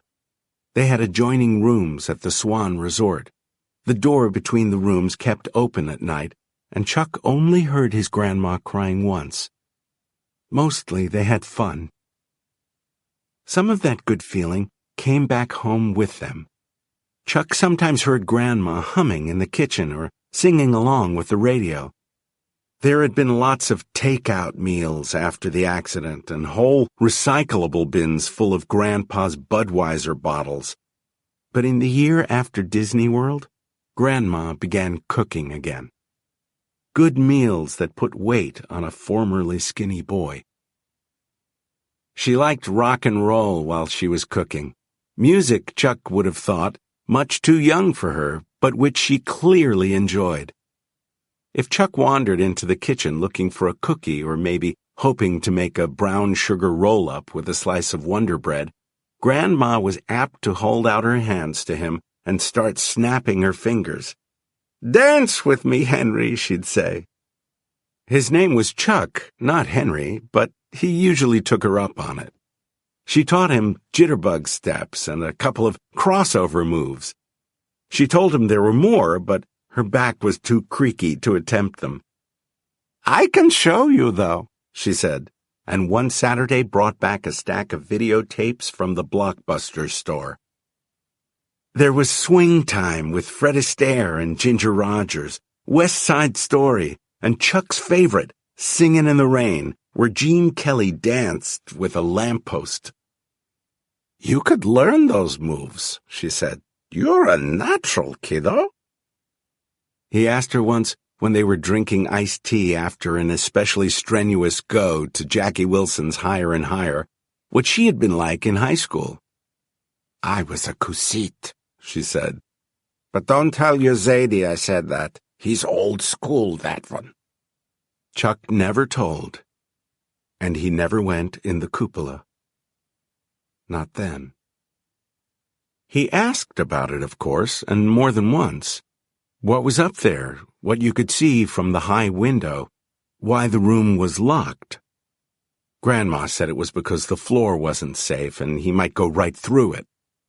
Grandpa said the same thing, that there was nothing up there because of the rotten floor, and the only thing you could see from those windows was a shopping center, big deal. He said that until one night, just before Chuck's 11th birthday, when he told at least part of the truth. Chapter 2. Drinking is not good for secrets. Everybody knows that, and after the death of his son, daughter-in-law, and granddaughter-to-be, Alyssa sounds like rain. Albie Krantz drank a great deal. He should have bought stock in Anheuser-Busch, that was how much he drank. He could do it because he was retired and comfortably off, and very depressed. After the trip to Disney World, the drinking tapered off to a glass of wine with dinner or a beer in front of a baseball game. Mostly. Once in a while, every month at first, every couple of months later on, Chuck's grandpa tied one on. Always at home and never making any fuss about it. The next day he would move slowly and eat little until afternoon. Then he was back to normal. One night, while watching the Red Sox get thumped by the Yankees, when Albie was well into his second six-pack of Bud, Chuck once more raised the subject of the cupola. Mostly just to have something to talk about. With the Sox down by 9, the game wasn't exactly holding his attention. "I bet you can see way past the Westford Mall," Chuck said. Grandpa considered this, then pushed the mute button on the TV controller, silencing an ad for Ford Truck Month. Grandpa said Ford stood for Fix or Repair Daily. "If you went up there, you might see a lot more than you wanted," he said. "That's why it's locked, boychick." Chuck felt a small and not entirely unpleasurable chill go through him, and his mind immediately flashed to Scooby-Doo and his friends, chasing down spooks in the Mystery Machine. He wanted to ask what Grandpa meant, but the adult part of him, not there in person, no, not at 10, but something that had begun to speak on rare occasions, told him to be quiet. Be quiet and wait. "Do you know what style this house is, Chucky?" "Victorian," Chuck said. "That's right. And not pretend Victorian, either. It was built in 1885, been remodeled half a dozen times since, but the cupola was there from the start. Your Bobby and I bought it when the shoe business really took off, and we got it for a song. Been here since 1971, and in all those years, I haven't been up to that damn cupola half a dozen times." "Because the floor's rotted?" Chuck asked, with what he hoped was appealing innocence. "Because it's full of ghosts," Grandpa said, and Chuck felt that chill again. Not so pleasurable this time. Although Grandpa might be joking, he did joke from time to time these days. Jokes were to Grandpa what dancing was to Grandma. He tipped his beer, belched. His eyes were red. "Christmas yet to come. Do you remember that one, Chucky?" Chuck did. They watched A Christmas Carol every year on Christmas Eve, even though they didn't do Christmas otherwise, but that didn't mean he knew what Grandpa was talking about. "The Jeffries boy was only a short time later," Grandpa said. He was looking at the TV, but Chuck didn't think he was actually seeing it. "What happened to Henry Peterson? That took longer. It was 4, maybe 5 years on. By then I'd almost forgotten what I saw up there." He jerked a thumb at the ceiling. "I said I'd never go up there again after that, and I wish I hadn't. Because of Sarah, your bubby, and the bread. It's the waiting, Chucky. That's the hard part. You'll find that out when you're—" The kitchen door opened. It was Grandma back from Mrs. Stanley's across the street. Grandma had taken her chicken soup because Mrs. Stanley was feeling poorly. So Grandma said, anyway, but even at not quite 11, Chuck had a good idea there was another reason. Mrs. Stanley knew all the neighborhood gossip. "She's a yenta, that one," Grandpa said, and was always willing to share. Grandma poured all the news out to Grandpa, usually after inviting Chuck out of the room. But out of the room didn't mean out of earshot. "Who was Henry Peterson, Grandpa?" Chuck asked. But Grandpa had heard his wife come in. He straightened up in his chair and put his can of Bud aside. "Look at that!" he cried in a passable imitation of sobriety. Not that Grandma would be fooled. "The Sox have got the bases loaded." Chapter 3. In the top of the 8th, Grandma sent Grandpa down to the Zonies Go Mart at the bottom of the block to get milk for Chuck's Apple Jacks in the morning. "And don't even think of driving. The walk will sober you up." Grandpa didn't argue. With Grandma, he rarely did, and when he gave it a try, the results weren't good. When he was gone, Grandma, Bubby, sat down next to Chuck on the couch and put an arm around him. Chuck put his head on her comfortably padded shoulder. "Was he babbling to you about his ghosts?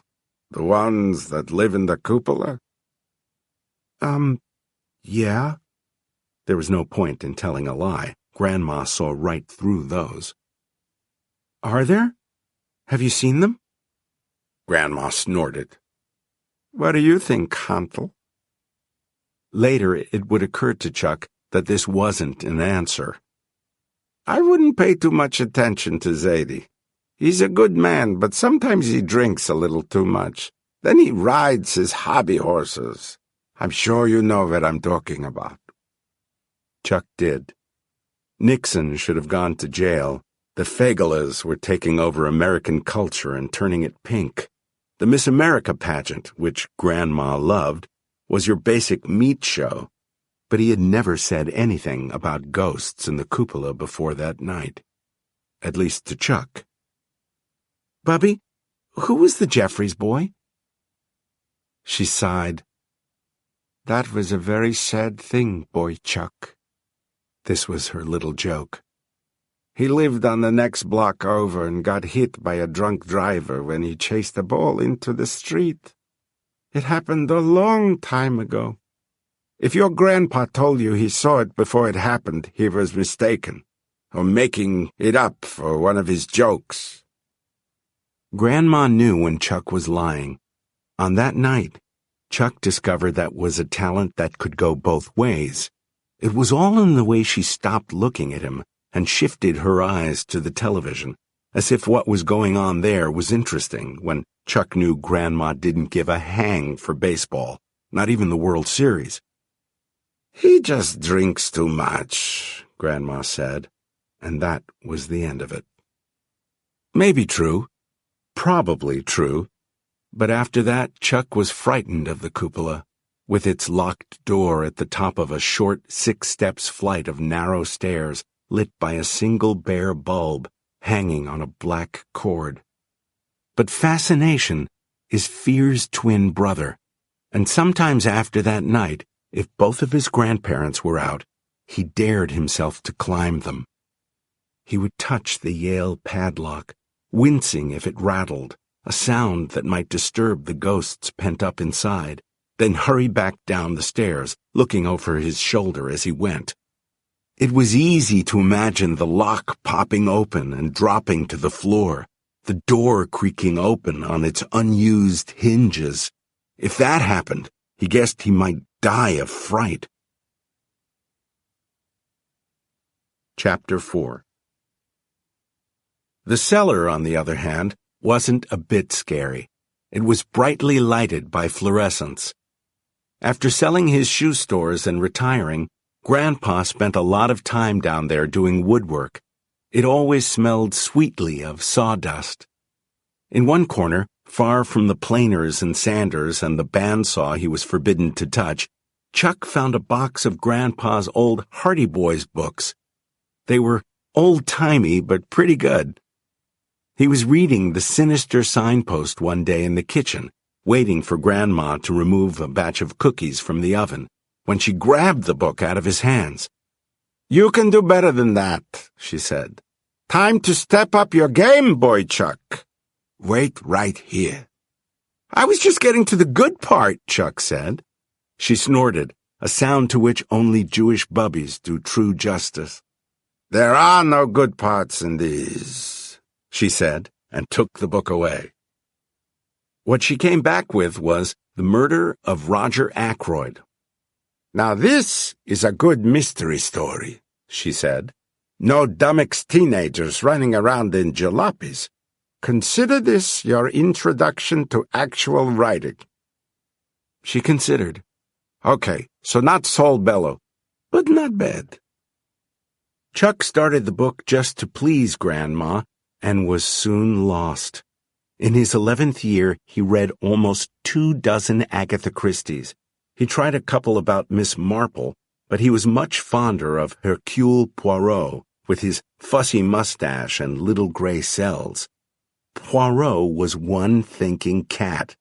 One day during his summer vacation, Chuck was reading Murder on the Orient Express in the backyard hammock and happened to glance up at the window of the cupola far above. He wondered how Monsieur Poirot would go about investigating it. Aha, he thought, and then voila, which was better. The next time Grandma made blueberry muffins, Chuck asked if he could take some to Mrs. Stanley. "That's very thoughtful of you," Grandma said. "Why don't you do that? Just remember to look both ways when you cross the street." She always told him that when he was going somewhere.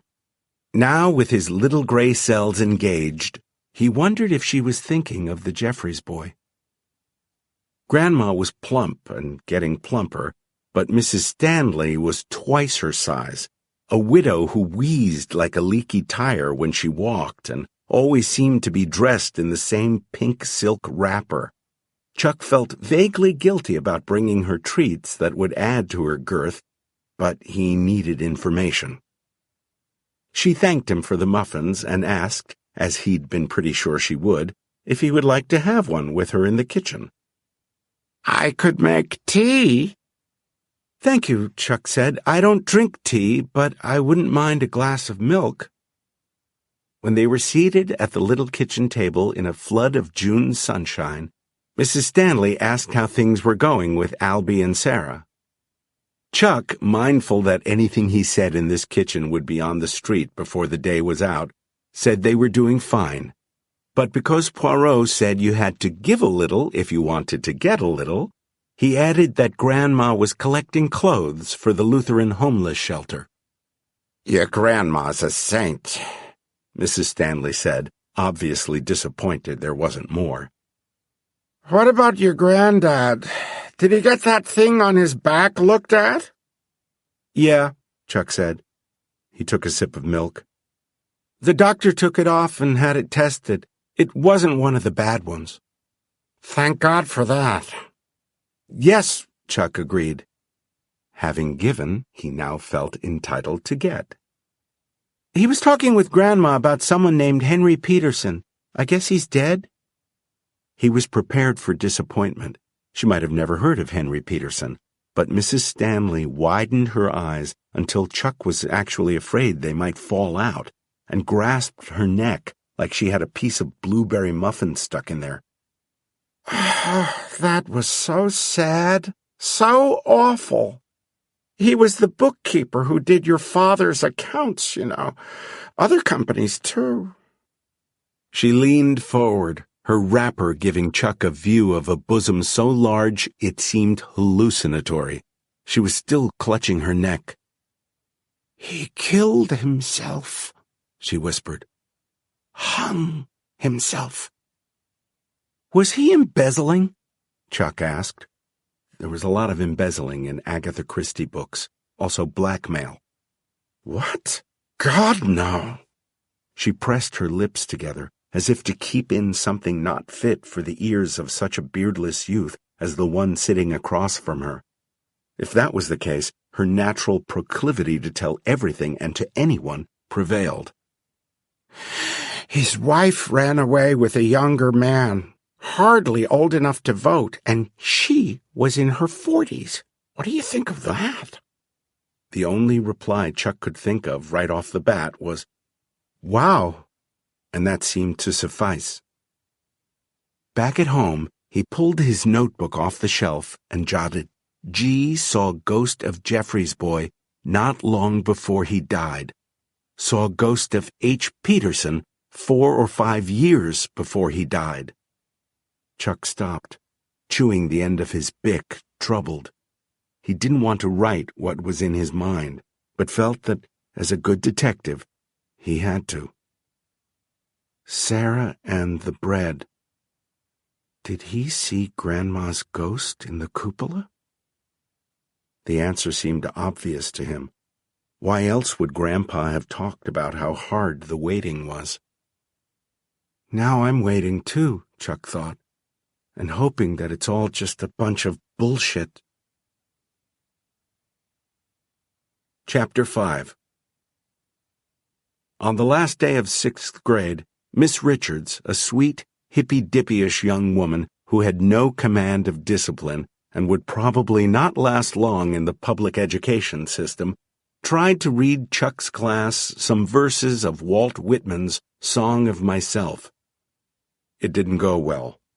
The kids were rowdy and didn't want poetry, only to escape into the months of summer stretching ahead.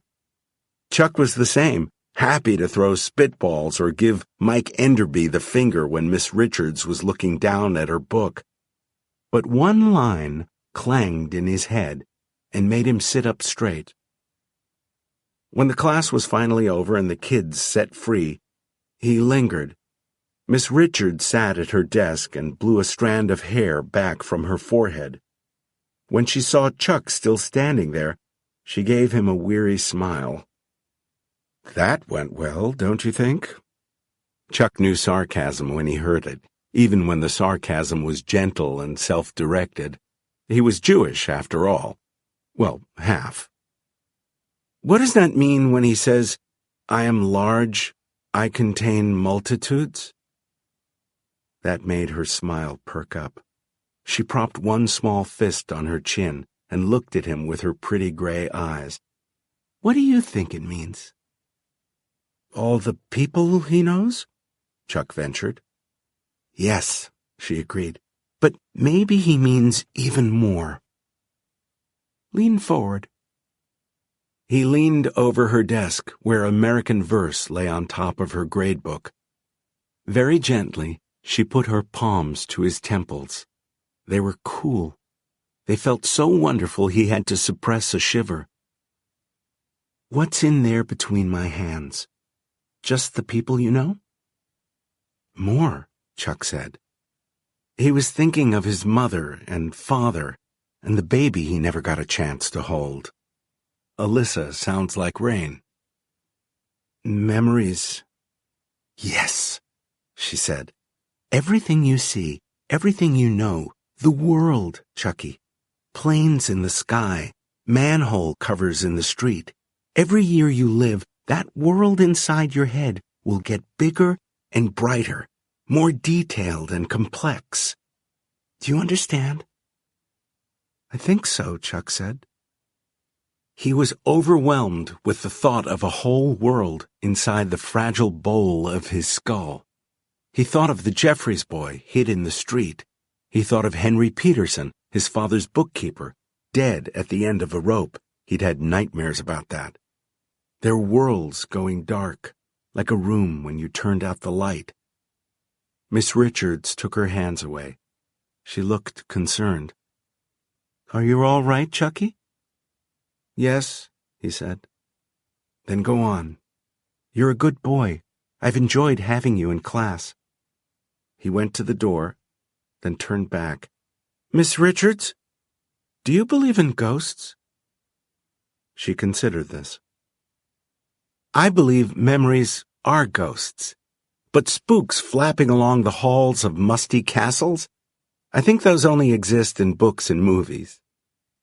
And maybe in the cupola of Grandpa's house, Chuck thought. Enjoy your summer, Chucky. Chapter 6.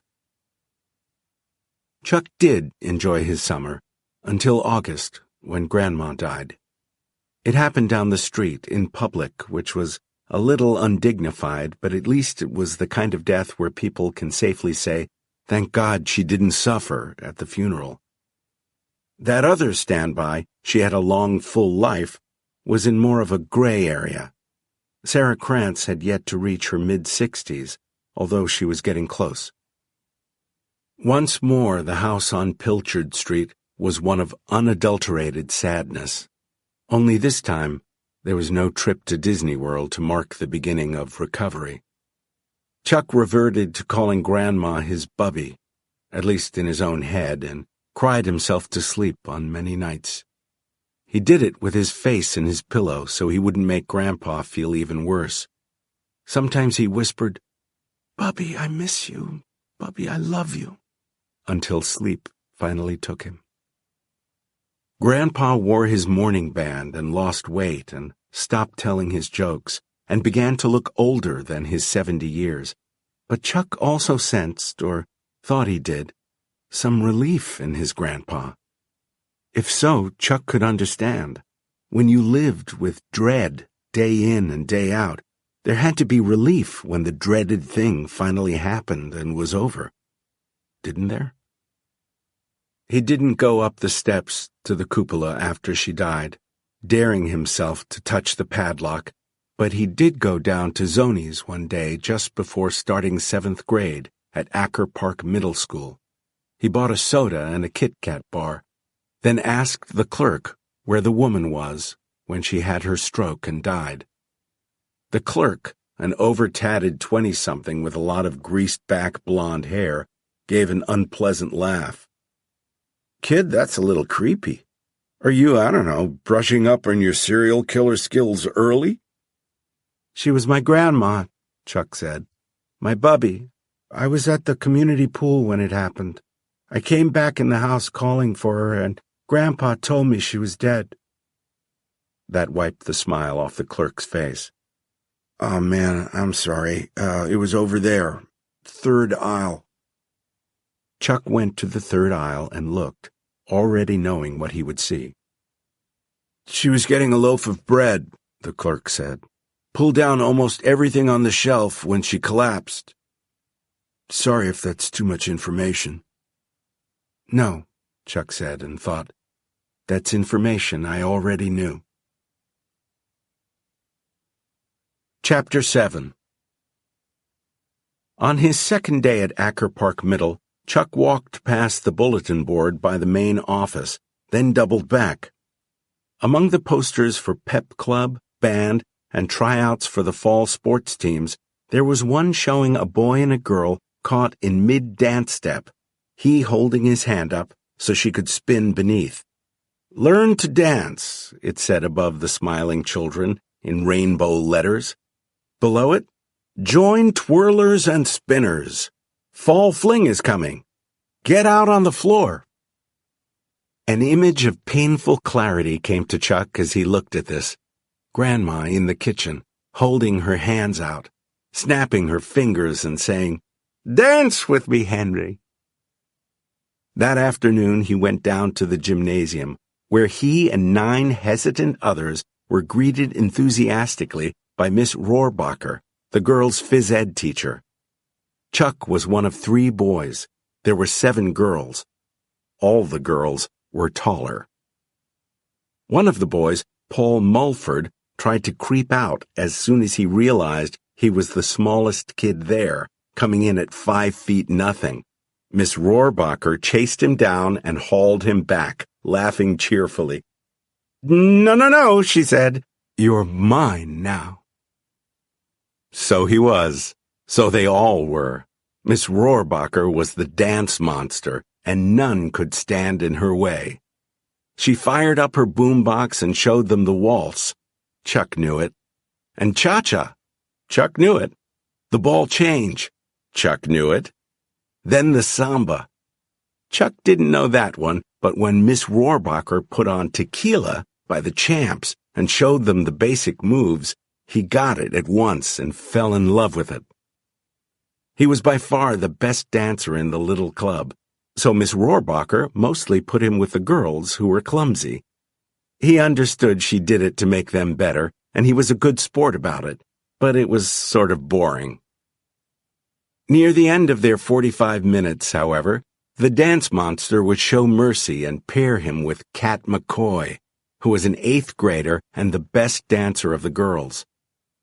Chuck didn't expect romance. Cat was not only gorgeous, she was 4 inches taller than he was, but he loved to dance with her, and the feeling was mutual. When they got together, they caught the rhythm and let it fill them. They looked into each other's eyes. She had to look down, which was a bummer, but hey, it was what it was, and laughed for the joy of it. Before letting the kids go, Miss Rohrbacher paired them up. 4 of the girls had to dance with each other, and told them to freestyle.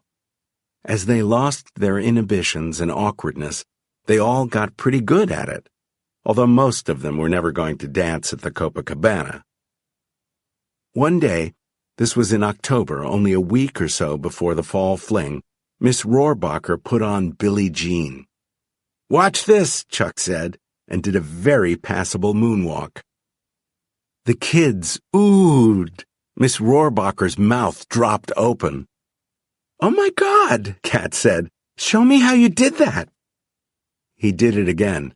Cat tried, but the illusion of walking backward just wasn't there. "Kick off your shoes," Chuck said. "Do it in your socks. Slide into it." Cat did.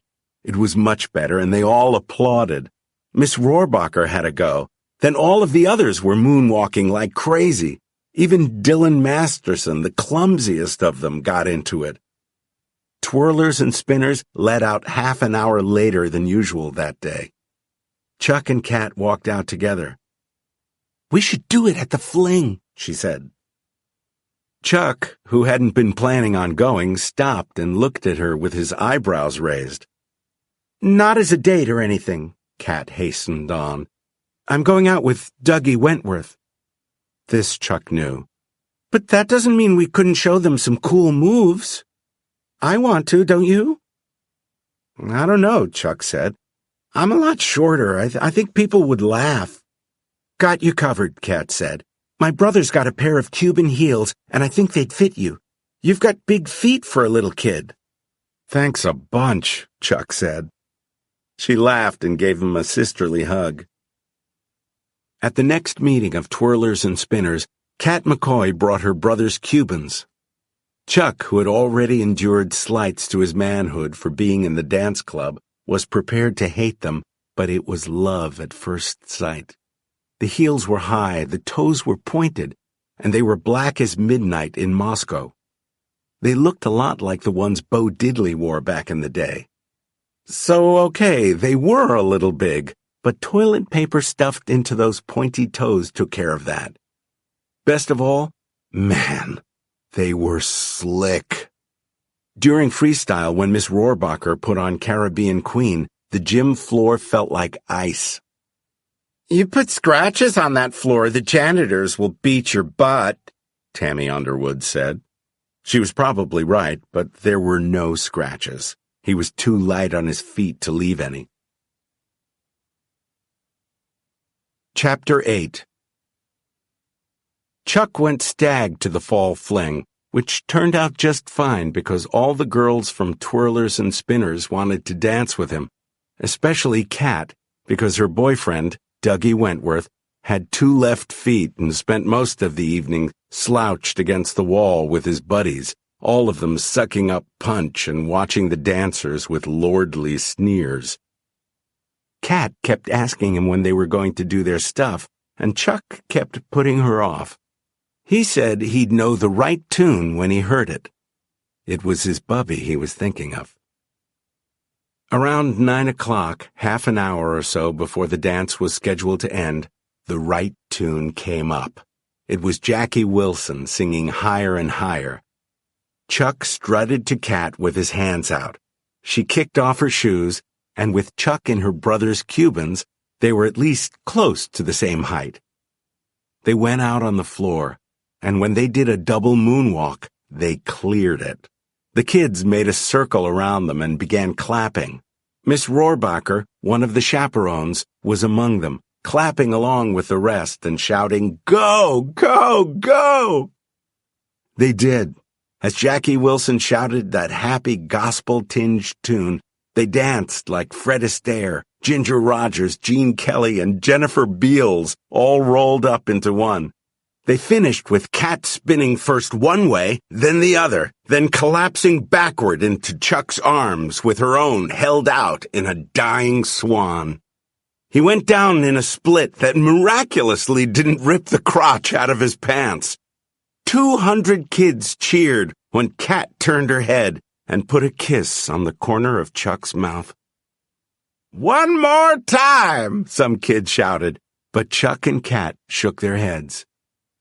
They were young, but smart enough to know when to quit. The best cannot be topped. Chapter 9. 6 months before he died of a brain tumor, at the unfair age of 39, and while his mind was still working, mostly, Chuck told his wife the truth about the scar on the back of his hand. It wasn't a big deal and hadn't been a big lie, but he'd reached a time in his rapidly diminishing life when it seemed important to clear the books. The only time she'd asked about it, it really was a very small scar. He told her that he had gotten it from a boy named Doug Wentworth, who was pissed about him cavorting with his girlfriend at a middle school dance and pushed him into a chain-link fence outside the gymnasium. "What actually happened?" Ginny asked, not because it was important to her, but because it seemed to be important to him. She didn't care much about whatever had happened to him in middle school. The doctor said he would probably be dead before Christmas. That was what mattered to her. When their fabulous dance was over and the DJ put on another, more recent tune, Kat McCoy had run to her girlfriends, who giggled and shrieked and hugged her with a fervency of which only 13-year-old girls may be capable. Chuck was sweaty and so hot his cheeks felt on the verge of catching fire. He was also euphoric. All he wanted in that moment was darkness, cool air, and to be by himself. He walked past Dougie and his friends, who paid absolutely no attention to him, like a boy in a dream, pushed through the door at the back of the gym, and walked out into the paved half-court. The cool fall air doused the fire in his cheeks, but not the euphoria. He looked up, saw a million stars, and understood that for each one of those million, there was another million behind it. The universe is large, he thought. It contains multitudes. It also contains me, and in this moment, I am wonderful. I have a right to be wonderful. He moonwalked under the basketball hoop, moving to the music inside. When he made his little confession to Ginny, he could no longer remember what that music had been. But for the record, it was the Steve Miller Band, Jet Airliner, and then twirled, his arms outstretched, as if to embrace everything. There was pain in his right hand. Not big pain, just your basic ouch, but it was enough to bring him out of his joyous elevation of spirit and back to earth. He saw that the back of his hand was bleeding. While he was doing his whirling dervish bit under the stars, his outflung hand had struck the chain-link fence, and a protruding jut of wire had cut him. It was a superficial wound, hardly enough to merit a Band-Aid. It left a scar, though, a tiny white crescent scar. "Why would you lie about that?" Ginny asked. She was smiling as she picked up his hand and kissed the scar. "I could understand it if you'd gone on to tell me how you beat the big bully to a pulp, but you never said that." No, he'd never said that, and he'd never had a bit of trouble with Dougie Wentworth. For one thing, he was a cheerful enough galoot. For another, Chuck Krantz was a 7th-grade midget, unworthy of notice. Why had he told the lie, then, if not to cast himself as the hero of a fictional story? Because the scar was important for another reason. Because it was part of a story he couldn't tell, even though there was now an apartment building standing on the site of the Victorian house where he had done most of his growing up. The haunted Victorian house. The scar meant more, so he had made it more. He just couldn't make it as much more as it really was. That made little sense, but as the glioblastoma continued its blitzkrieg, it was the best his disintegrating mind could manage. He had finally told her the truth of how the scar actually happened, and that would have to do. Chapter 10. Chuck's grandpa, his Zadie, died of a heart attack 4 years after the fall fling dance. It happened while Albie was climbing the steps of the public library to return a copy of The Grapes of Wrath, which he said was every bit as good as he remembered. Chuck was a junior in high school, singing in a band and dancing like Jagger during the instrumental breaks. Grandpa left him everything. The estate, once quite large, had shrunk considerably over the years since Grandpa's early retirement, but they were still enough to pay for Chuck's college education. Later on, the sale of the Victorian paid for the house, small but in a good neighborhood with a lovely back room for a nursery, he and Virginia moved into after their honeymoon in the Catskills.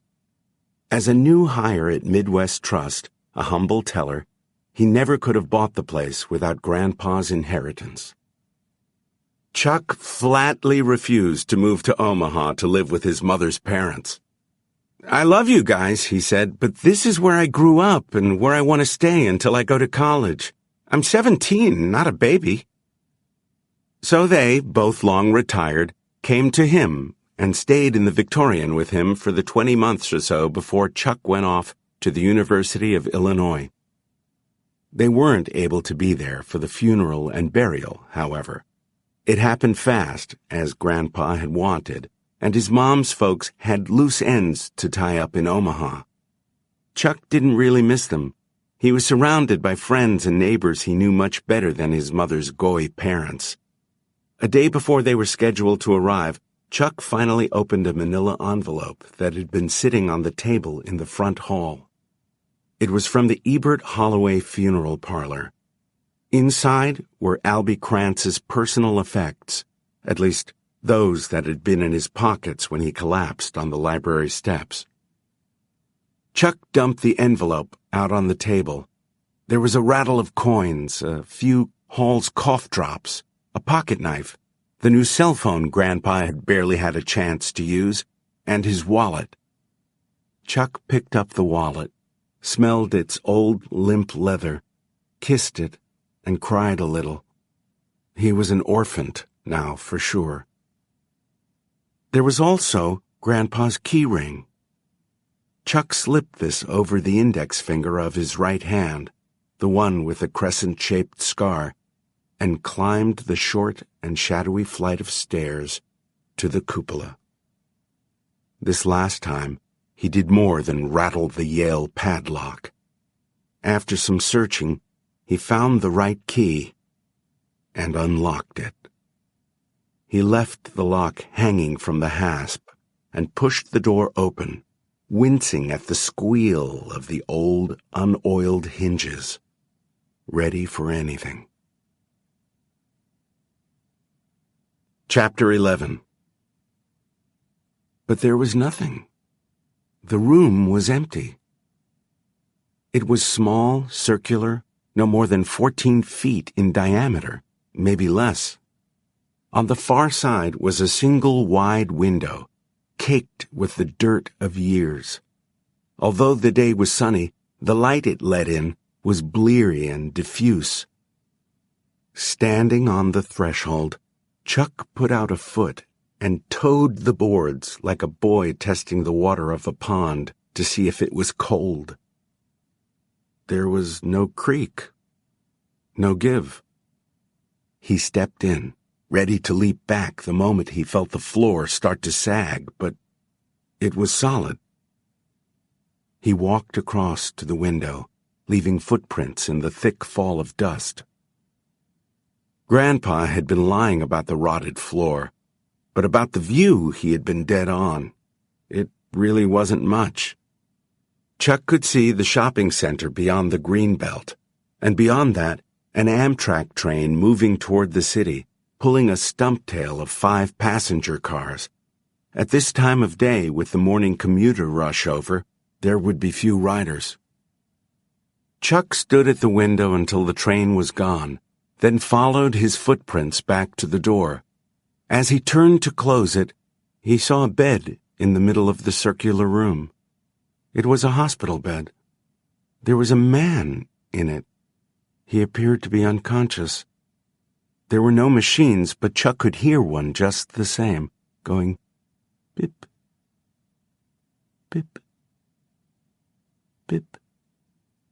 A heart monitor, maybe. There was a table beside the bed. On it were various lotions and a pair of black-framed glasses. The man's eyes were closed. One hand lay outside the coverlet, and Chuck observed the crescent-shaped scar on the back of it with no surprise. In this room, Chuck's grandpa, his Zadie, had seen his wife lying dead, the loaves of bread she would pull off the shelves when she went down scattered all around her. "It's the waiting, Chucky," he'd said. "That's the hard part." Now his own waiting would begin. How long would that wait be? How old was the man in the hospital bed? Chuck started back into the cupola for a closer look, but the vision was gone. No man, no hospital bed, no table. There was one final faint beep from the unseen monitor. Then that was gone too. The man did not fade as ghostly apparitions did in movies. He was just gone, insisting he had never been there in the first place. He wasn't, Chuck thought. I will insist that he wasn't, and I will live my life until my life runs out. I am wonderful. I deserve to be wonderful. And I contain multitudes. He closed the door and snapped the lock shut.